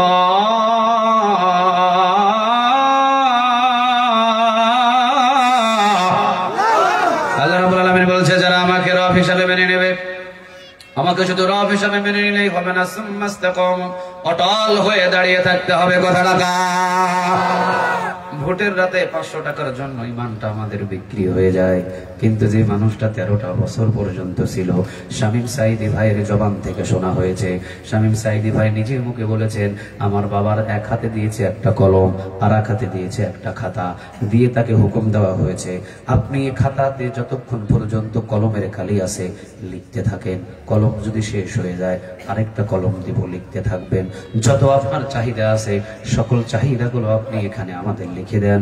কোন দেশের সিটিজেন চান, কি গাড়ি চান, কি বাড়ি চান, কত সম্পদ চান, যা কিছু চান, অসুবিধা নাই, কিন্তু 1 নাম্বার, আমরা দুনিয়াতে জমিনে যা করব আমাদের বিরুদ্ধে বলতে পারবেন না, এমনকি বাংলাদেশে বসবাস করতেও পারবেন না।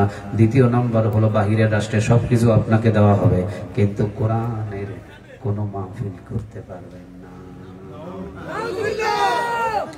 উনি বললেন, বাম হাতের কাগজটা মুড়িয়ে মুড়িয়ে পায়ের নিচে, জুতার নিচে ফেলে পিষলেন, কলমটা ছুলে মারলেন, এরপরে বললেন, ইন্নাল্লাযীনা ক্বালু রাব্বুনাল্লাহ, আমি তো আল্লাহকে রব হিসাবে মেনে নিয়েছি, সুম্মাস্তাকামু, অটল হয়ে দাঁড়িয়ে আছি, যতদিন জীবিত আছি শুধু তোমরা দোয়া করো আমি যেন সোজা হয়ে আল্লাহর পক্ষে দাঁড়িয়ে থাকতে পারি।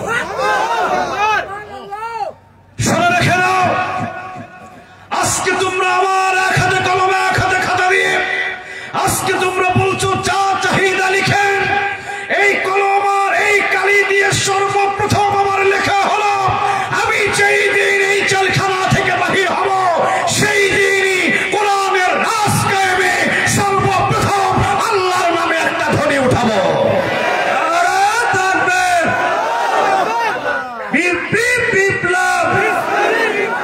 এই মুহূর্তে দরকার, এই মুহূর্তে দরকার আল্লাহর আইন চাই, আল্লাহর আইন চাই, নারে তাকবীর।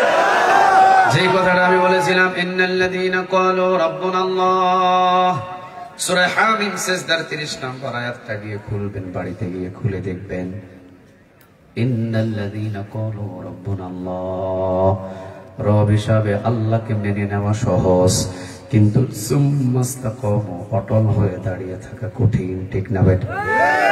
বহু হুজুরকে গাড়ি বাড়ি দিছে, বহু হুজুরের মুখ বন্ধ হয়ে গেছে। আসতে বলেন ঠিক। বহু হুজুরকে অনেক সরকারি চাকরির একটা সুযোগ দিয়েছে, বহু হুজুর এই স্বৈরাচারী ফ্যাসিস্ট সরকারের পক্ষে কথা বলেছে। তাহলে বোঝা যায় আল্লাহকে রব হিসাবে মেনে নেওয়া সহজ, কিন্তু সুম্মাস্তাকামু, অটল হয়ে দাঁড়িয়ে থাকা সহজ না কঠিন? আরো জোরে বলেন, সহজ না কঠিন? দাঁড়িয়েছিলেন সুমাইয়া রাদিয়াল্লাহু তাআলা আনহা, সুমাইয়া রাদিয়াল্লাহু তাআলা আনহাকে নিয়ে যাওয়া হলো, ডান পা বাম পা বাঁধা হলো, টান টান করে দুই হাত বাঁধা হলো, মরুভূমির ভিতরে শুইয়ে দেওয়া হলো। আবু জেহেল ডান হাতে একটা প্যারাক মারলেন, ফেঙ্কি দিয়ে রক্ত বাহির হয়ে গেল। আবু জেহেল বললেন, সুমাইয়া নত হবি। সুমাইয়া বললেন, আমি তো সফল হয়ে গেছি আবু জেহেল, আমি তো সফল। নবী বলেছেন, ইসলামের জন্য যারা প্রথম জীবন দেবে, ইসলামের জন্য যারা প্রথম রক্ত খরচ করবে, তারা পৃথিবীর শ্রেষ্ঠ সফল মানুষ। আমি সফল। বাম হাতে আরেকটা প্যারাক মারছে। আবার সুমাইয়া দেখে হাসি দিয়ে বলতেছে, আবু জেহেল আমি তো সফল, আমি সুম্মাস্তাকাম, অটল হয়ে আছি। এই প্যারাক কেন, প্যারাক থেকে বড় কিছু আমার শরীরে ঢোকালেও আমাকে কোনোদিন তুই আল্লাহর কাছ থেকে দূরে সরাতে পারবি না। লম্বা একটা বল্লম নিয়ে লজ্জাস্থানে আঘাত করলেন। সুমাইয়া চিৎকার দিয়ে আবু জেহেলকে বললেন, আবু জেহেল আমি সফল হয়েছি, সফল, তুই আমাকে সফল করে দিয়েছিস। ইসলামের জন্য প্রথম শহীদ আমি সুমাইয়া, জীবন দিয়ে প্রমাণ করে দিয়ে গেলাম, ইসলামের জন্য এইভাবে সোজা হয়ে দাঁড়িয়ে এইভাবে জীবন দিতে হয়। সুবহানাল্লাহ বলবেন না? হযরতে খাব্বাব রাদিয়াল্লাহু তাআলা আনহুর সামনে জ্বলন্ত অঙ্গারগুলো জ্বলছিল। খাব্বাবকে বলা হলো, খাব্বাব কালেমা ছেড়ে দাও। বলেন, না ছাড়বো না। সুম্মাস্তাকাম, অটল হয়ে দাঁড়িয়ে আছে আল্লাহর সৈনিক হিসাবে। অঙ্গারগুলো পিছিয়ে দিয়ে সেখানে তাকে চেপে ধরা হলো। কমরগুলো জ্বলে, হাড্ডি পর্যন্ত অঙ্গারগুলো জ্বলে গেছে। কমরগুলো জ্বলে জ্বলে চতুর্দিকে গোস্ত পোড়া যে একটা গন্ধ গন্ধ ছড়িয়ে পড়লো। সবাই এসে দেখলেন খাব্বাবকে জ্বলন্ত অঙ্গারের ভিতরে জ্বালানো হচ্ছে। সুম্মাস্তাকাম, অটল হয়ে দাঁড়িয়েছিলেন। বিন্দু পরিমাণ তাদেরকে ভাঙাও যায় নাই, কাতও করা যায় নাই, ঠিক না ঠিক? শুধুমাত্র তাই নাই, একের পর এক ইতিহাস সাহাবীদের শুনেন। বেলাল রাদিয়াল্লাহু তাআলা আনহুর বুকের উপরে এমন একটা পাথর ওজন দেওয়া হয়েছিল। 27 জন কোন মুফাসসির বলেন, 17 জন কোন মুফাসসির বলেন, 14 জন মিলে এই পাথরটা উঁচু করে নিয়ে বেলালের বুকের উপরে চাপা দিয়ে আল্লাহ থেকে দূরে নিয়ে সরানোর জন্য চেষ্টা করেছিল। কিন্তু বেলাল সুম্মাস্তাকাম, অটল হয়ে দাঁড়িয়েছিলেন। বিন্দু পরিমাণ বেলালকে সরানো যায় নাই, ঠিক না ঠিক? এবার বেলাল রাদিয়াল্লাহু তাআলা আনহু, আপনাদের এলাকায় গরু যেটা বেশি দুষ্টুমি করে, গরুর কি ছিদ্র করে? কথা বলে না, কি ছিদ্র করে? নাক ছিদ্র করে। বেলালের নাক ছিদ্র করে আংটা লাগিয়ে মক্কার অলিতে গলিতে ঘোলানো হলো। কিন্তু বেলাল রাদিয়াল্লাহু তাআলা আনহু শুধু ডাকলেন, আল্লাহ আহাদ, আল্লাহ আহাদ, আল্লাহ এক, আল্লাহ এক, আমি তার গোলামি করি, আল্লাহ থেকে কেউ আমাকে দূরে সরাতে পারবে না। সুবহানাল্লাহ নাই? বাম হাত উমাইয়া ঢুকিয়ে দিলেন বেলালের মুখের ভিতরে, জিহ্বাটা বাহির করে বাবলা গাছের কাটা টানি ওই বেলালের জিহ্বার ভিতরে এই পাশে থেকে ওই পাশে বাহির করলেন। 7 থেকে 8টা বাবলা গাছের কাটা বেলালের এই পাশে থেকে ওই পাশে ছিদ্র করে বাহির করলেন। কিন্তু বেলালের মুখ থেকে একজনের নাম নিতে পারে নাই, নামটা কার? সুম্মাস্তাকাম, অটল হয়ে দাঁড়িয়েছিলেন সাহাবীরা। শুধুমাত্র সাহাবীদের ইতিহাসে পর্যন্ত শুনেছি, কিন্তু 2025 এই 2000 সাল থেকে 2025 সাল পর্যন্ত বহু বাংলার জমিনের ভিতরে জীবন্ত সুম্মাস্তাকাম, অটল হয়ে দাঁড়িয়ে থেকে অনেক মুজাহিদদেরকে জীবন পর্যন্ত দিতে দেখেছি, ঠিক না ঠিক? কোনো দোষ নাই, কোনো দোষ নাই। দোষ হলো কোরআনের আন্দোলন কেন করো? নিয়ে যাওয়া হলো, নিয়ে গিয়ে রাত 12টা 1 মিনিটে তার হাতের ভিতরে একটা চিঠি ধরিয়ে দেওয়া হলো। চিঠিতে লেখা আছে যে আগামী আপনার কোনো চাহিদা থাকলে বলতে পারেন, অথবা কারো যদি আপনি মাপ চান তাহলে আপনাকে একটা সুযোগ দেওয়া হবে, এমনকি রাত 12টা 1 মিনিটে আপনাকে ফাঁসিতে ঝুলিয়ে দেওয়া হবে। বুক পকেটের ভিতরে রেখে দিয়ে তাহাজ্জুদ নামাজ পড়ে নিজের ছেলেকে খবর দিয়ে নিজামী সাহেব নিজের ছেলেকে বললেন, আব্বু আমি তো আগামী কালকে রাত 12টা 1 মিনিটে আল্লাহর সাথে দেখা করতে যাচ্ছি। আচ্ছা তুমি বলো, তুমি বলো, আমি যে আল্লাহর সাথে দেখা করতে যাব, আমাকে কোন পোশাক পরে আল্লাহর সামনে গেলে ভালো দেখতে সুন্দর লাগবে? এই পোশাকটা তুমি আমার জন্য বাজার থেকে কিনে আনবে।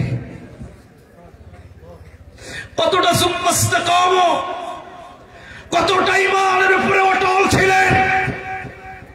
নিজের গোসল নিজে করেছেন, নিজের পোশাক নিজে পরিধান করেছেন, নিজের আতর নিজে লাগিয়েছেন, নিজের চোখের সুরমা নিজে লাগিয়েছেন।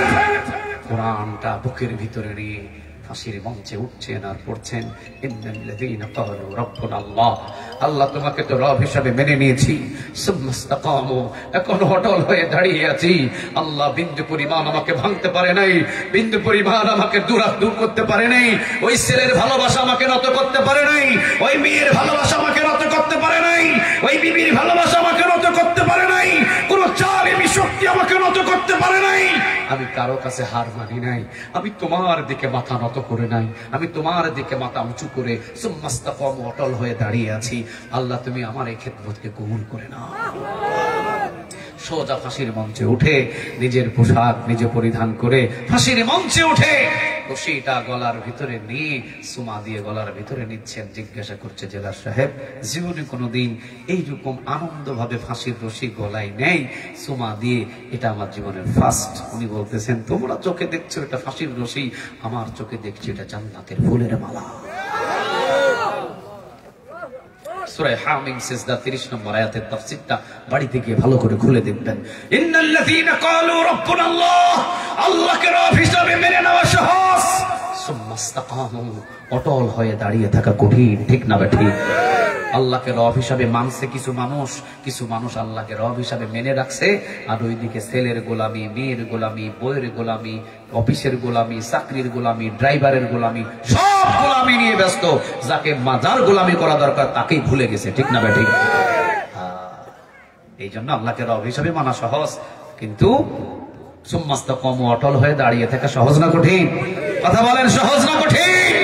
17টা বছর পর্যন্ত বাংলার জমিনে, 17টা বছর পর্যন্ত বাংলার জমিনে নিরপরাধ মানুষগুলো নিজের ঘরে বউয়ের কাছে আরামে ঘুমাতে পারে না।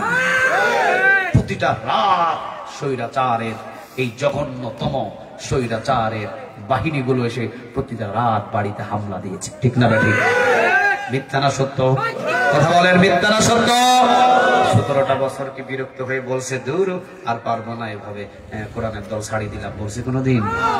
17 নয়, আরো যদি 17 বছর এইরকম আমাদের উপরে জালিয়াতি করা হয়, সুম্মাস্তাকামু, অটল হয়ে দাঁড়িয়ে থাকবো একজনের ভালোবাসা পাওয়াই। বলেন, ভালোবাসাটা কার?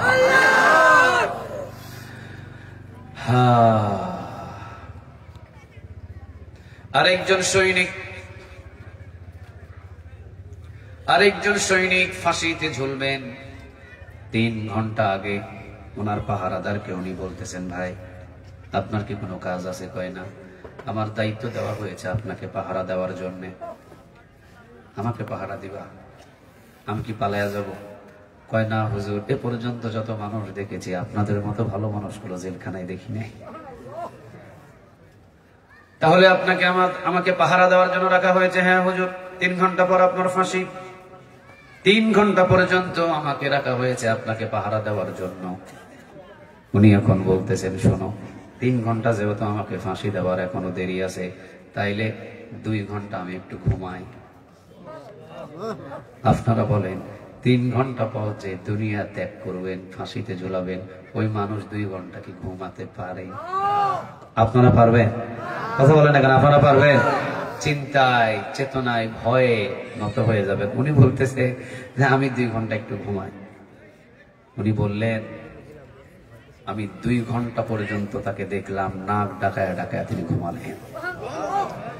ঠিক 2 ঘন্টা পর আমি তাকে যখন জাগিয়ে দিলাম, উনি চোখটা মুছতে মুছতে ঘুম থেকে উঠে আমি দেখলাম সোজা উজু করে সে নামাজে দাঁড়ালেন। কি বলছেন? এরপরে ফাঁসির মঞ্চের দিকে রওনা দিলেন। যাওয়ার সময় বললাম, হুজুর মৃত্যু 3 ঘন্টা পর, কিন্তু আপনি 2 ঘন্টা কিভাবে ঘুমালেন? তিনি বললেন, শোনো, আমরা তো আল্লাহর জিম্মায়। কার জিম্মায়? আরো জোরে বলেন, কার? আমরা আল্লাহর জিম্মায়। আমার ঘুম হবে না, কার ঘুম হবে? যে আল্লাহর জিম্মায় থাকে সে তো চিন্তা মুক্ত মানুষ। আমি আল্লাহর জিম্মায় 2 ঘন্টা ঘুমিয়েছি, এখন আল্লাহর সাথে দেখা করার জন্য রওনা দিয়েছি। সুম্মাস্তাকামু, অটল হয়ে দাঁড়িয়েছিলাম। কেউ ভাঙতে পারে নাই, ভবিষ্যতেও কেউ আমাদেরকেও ভাঙতে পারবে না। ঠিক না ঠিক? এই জন্য আল্লাহ রাব্বুল আলামিন সূরা হামিম সিজদার 30 নম্বর আয়াতের ভিতরে বলছেন, ইন্নাল্লাযীনা ক্বালু রাব্বুনাল্লাহ, নিশ্চয়ই যারা আমি আল্লাহ রাব্বুল আলামিনকে রব হিসেবে মেনে নেয়, সুম্মাস্তাকামু, অটল হয়ে দাঁড়িয়ে থাকে। এখন আল্লাহ বলছেন, এই যে এখন মজার কথাটা, এখন আল্লাহ বলছেন, এই যে ফাঁসির মঞ্চে রওনা দিল, সুমাইয়া রাদিয়াল্লাহু তাআলা আনহার লজ্জাস্থানে বল্লম দিয়ে আঘাত দেওয়া হলো। সুম্মাস্তাকামু, অটল হয়ে দাঁড়িয়ে থাকার জন্য তাদেরকে আঘাত করা হলো। আল্লাহ বলতেছেন আমার পক্ষ থেকে এদের জন্য 3টা সুসংবাদ। সুবহানাল্লাহ বলেন। কার পক্ষ থেকে? আরো জোরে বলেন কার? শুনে নেন, আল্লাহ রাব্বুল আলামিন বলছেন ইন্নাল্লাযীনা ক্বালু রাব্বুনাল্লাহ, নিশ্চয়ই যারা আমি আল্লাহ রাব্বুল আলামিনকে রব হিসেবে মেনে নিল, সুম্মাস্তাকামু, অটল হয়ে দাঁড়িয়ে থাকলো। এই দাঁড়িয়ে থাকার জন্য তাকে ফাঁসি দেওয়া হলো, দাঁড়িয়ে থাকার জন্য তাকে অনেক অত্যাচার করা হলো। যেমন হলো আফিয়া সিদ্দিকা, নাম শুনছেন না আপনারা? আফিয়া সিদ্দিকা, এই নারীটাকে বছরের পর বছর কারাগারে বন্দী রাখা হয়েছিল। প্লাস দিয়ে টেনে টেনে দাঁতগুলো টেনে ছিঁড়ে ফেলা হয়েছে, জানেন? তাও সুম্মাস্তাকামু, অটল হয়ে দাঁড়িয়েছিল। সুবহানাল্লাহ। ওই জামানার ছিল সুমাইয়া, এই জামানার ছিল আফিয়া সিদ্দিকা। চিৎকার দিয়ে পড়েন আল্লাহু আকবার। এই আফিয়া সিদ্দিকা রাসূলকে স্বপ্নে দেখেছে, রাসূলকে নিজে স্বপ্নে দেখেছে। আফিয়া সিদ্দিকা পানি চেয়েছে, পানি, সৈন্যবাহিনী তার মুখে প্রস্রাব করে দিয়েছে। প্লাস দিয়ে টেনে টেনে তার সমস্ত দাঁত খুলে ফেলা হয়েছে। প্রতিদিন তাকে ধর্ষণ করা হয়েছে, প্রতিদিন তাকে ধর্ষণ করা হয়েছে। খাবার দেওয়া হয় নাই, কঙ্কলের মতো চেহারা হয়েছে। ইন দ্য মিন টাইম একদিন আফিয়া সিদ্দিকা আমার রাসূলকে স্বপ্নে দেখে ফেলেছে। আফিয়া সিদ্দিকা উনি নিজেই বলছেন, আমি রাসূলকে বললাম, নবী আর কতদিন এভাবে পরীক্ষা হবে, আর কতদিন আমি এভাবে পরীক্ষা দিব? বিশ্বনবী নাকি আফিয়া সিদ্দিকাকে সান্ত্বনা দিচ্ছেন, আফিয়া, নবীদের কাছাকাছি তুমি যদি পৌঁছাতে চাও, এর চাইতে বড় কঠিন যদি পরীক্ষা হয়, কতগুলো পরীক্ষাতে তোমাকে দাঁড়িয়ে থাকতে হবে। তুমি যদি এর চাইতে কঠিন পরীক্ষাতেও দাঁড়িয়ে থাকো, নবীদের কাছাকাছি কাতারে তোমাকে পৌঁছায়া দিবেন তিনি কে? সহজে সহজে আমরা সবাই জান্নাতে তেল তেলাইয়া যাওয়ার জন্য বসে আছি, ঠিক না? ঠিক। এত সহজ, এক কাতার জান্নাতে যাবে। কয় কাতার? আর বাকি সব কাতার কোথায় যাবে? বসে থাকেন, একবারে জান্নাতে চলে যাবে না? আল্লাহ রাব্বুল আলামিন বলছেন, সুম্মাস্তাকামু, যারা অটল হয়ে দাঁড়িয়ে থাকে তাদের জন্য আমি 3টা সুসংবাদ। কারণ যখনই আপনি আল্লাহ রাব্বুল আলামিনকে রব হিসাবে মেনে নিয়ে সুম্মাস্তাকামু, অটল হয়ে দাঁড়িয়ে থাকবেন, তখন বেলালের মতো নির্যাতন হবেন, তখন আল্লামা সাঈদী রাহিমাহুল্লাহর মতো নির্যাতন হবেন, তখন নিজামী সাহেবের মতো নির্যাতন হবেন, তখন কাদের মোল্লা সাহেবের মতো নির্যাতন হবেন, তখন আফিয়া সিদ্দিকা থেকে, সুমাইয়া থেকে, ইহরহ যত ইতিহাস আছে সকল মানুষদের মতো আপনি নির্যাতিত হবেন। আল্লাহ রাব্বুল আলামিন বলছেন, যখন নির্যাতন সহ্য করতে করতে করতে করতে মৃত্যুর দিন পর্যন্ত সে ধৈর্য ধরে সুম্মাস্তাকামু, অটল হয়ে দাঁড়িয়ে আছে। আল্লাহ বলছেন, এই সময়ে আমি আল্লাহ তাতানাজ্জালু আলাইহিমুল মালায়েকা, আমি আল্লাহ আমার জান্নাতের ফেরেশতার একটা বিশাল গ্রুপ আমি তার কাছে পাঠিয়ে দেব। বিশাল একটা গ্রুপ আমি তার কাছে পাঠিয়ে দেব। এই বিশাল একটা গ্রুপ এসে কাদের মোল্লার সামনে দাঁড়িয়ে ইশারা করে বলবে, মোল্লা সাহেব চিন্তা নাই, শুধু দেরি হবে, জান্নাতের মেহমান করতে চলে এসেছি। নিজামী সাহেব দেরি নাই, তুমি তো আল্লাহর জন্যই সোজা হয়ে দাঁড়িয়েছিলে, আল্লাহর দিন প্রচারে ব্যস্ত ছিলে, এই জন্য তোমাকে জালিমরা হত্যা করছে। অসুবিধা নাই, আমরা এই যে জান্নাতের ফেরেশতারা চলে এসেছি। সুবহানাল্লাহ বলেন। তাতানাজ্জালু আলাইহিমুল মালায়েকা, জান্নাতের ফেরেশতারা সবগুলো এসে সোজা হয়ে দাঁড়িয়ে থাকবে। এখন ফাঁসির রশি গলাতে দিয়ে ফেলেছে, টান দিবে। এতক্ষণ পর্যন্ত ফেরেশতারা অপেক্ষা করতেছে, দেখি এরপরেও সে নত হয়ে যায় কিনা, বাতিলের কাছে মাথা নত করে কিনা, ইমানটা চলে যায় কিনা। আল্লাহ তাদেরকে দেখাতে থাকে। যখন ফাঁসির রশি টান দিয়েছে, অথবা তরবারি ঢুকিয়ে দিয়েছে, অথবা যে কোনো ভাবে তাকে শেষ করে দেওয়া হচ্ছে, মৃত্যুর আগ মুহূর্তে আল্লাহ রাব্বুল আলামিন ওই জান্নাতের ফেরেশতাদের মাধ্যমে 3টা সুসংবাদ আল্লাহ বলেন, এদেরকে এখন শুনিয়ে দাও। সুবহানাল্লাহ। এখন তাদেরকে বলে, আল্লাহ তাখাফু, আল্লাহ বলছেন, এই গোলাম তুমি আল্লাহর জন্য তো জীবন দিচ্ছ, আল্লাহ বলছেন আল্লাহ তাখাফু, তোমার কোনো ভয় নাই, কবরেরও কোনো ভয় নাই, পুলসিরাতে কোনো ভয় নাই, কিয়ামতের বিচারেরও কোনো ভয় নাই, তোমার কোনো ভয় নাই। সুবহানাল্লাহ। ওয়ালা তাহজানু, তোমার কোনো চিন্তা নাই। ডান হাতে আমলনামা পাবে, না বাম হাতে আমলনামা পাবে, এই চিন্তা নাই। কিয়ামতের ময়দানে কিভাবে বিচার হবে কোনো চিন্তা নাই। দুনিয়াতে কারো কাছে কিছু দুনিয়াতে ছেলে মেয়ে রেখে যেতেছ, এই চিন্তারও দরকার নাই। ওয়ালা তাহজানু, তোমার কোনো চিন্তার কারণ নাই, সব চিন্তা কার? দুইটা গেল। 3 নম্বর সুসংবাদটা বড় সহজ, বড় কঠিন, বড় মজার। 3 নম্বর সুসংবাদ, ও আবশিরু বিল জান্নাহ। এই সকল জান্নাতের ফেরেশতারা জান্নাতের একটা ভিডিও নিয়ে এই তার চোখের সামনে তুলে ধরে বলবে, ও আবশিরু বিল জান্নাহ। মুমিন মুত্তাকি আল্লাহর সুম্মাস্তাকামু, অটল হয়ে থাকা বান্দা, এই যে ও আবশিরু বিল জান্নাহ, এই যে জান্নাতের যে ভিডিওটা দেখতেছো, মৃত্যুর পরে তোমাকে আল্লাহ এই জান্নাতটা হাদিয়া দিয়েছে। এই যখন জান্নাতের দিকে তাকাবে, তখন মুমিন বান্দার মুখে একটা হাসি ফুটবে। ওই হাসি অবস্থায় তাকে নিয়ে যাবেন তিনি কে? বহু মানুষ দেখবেন মৃত্যুর পরে হাসে।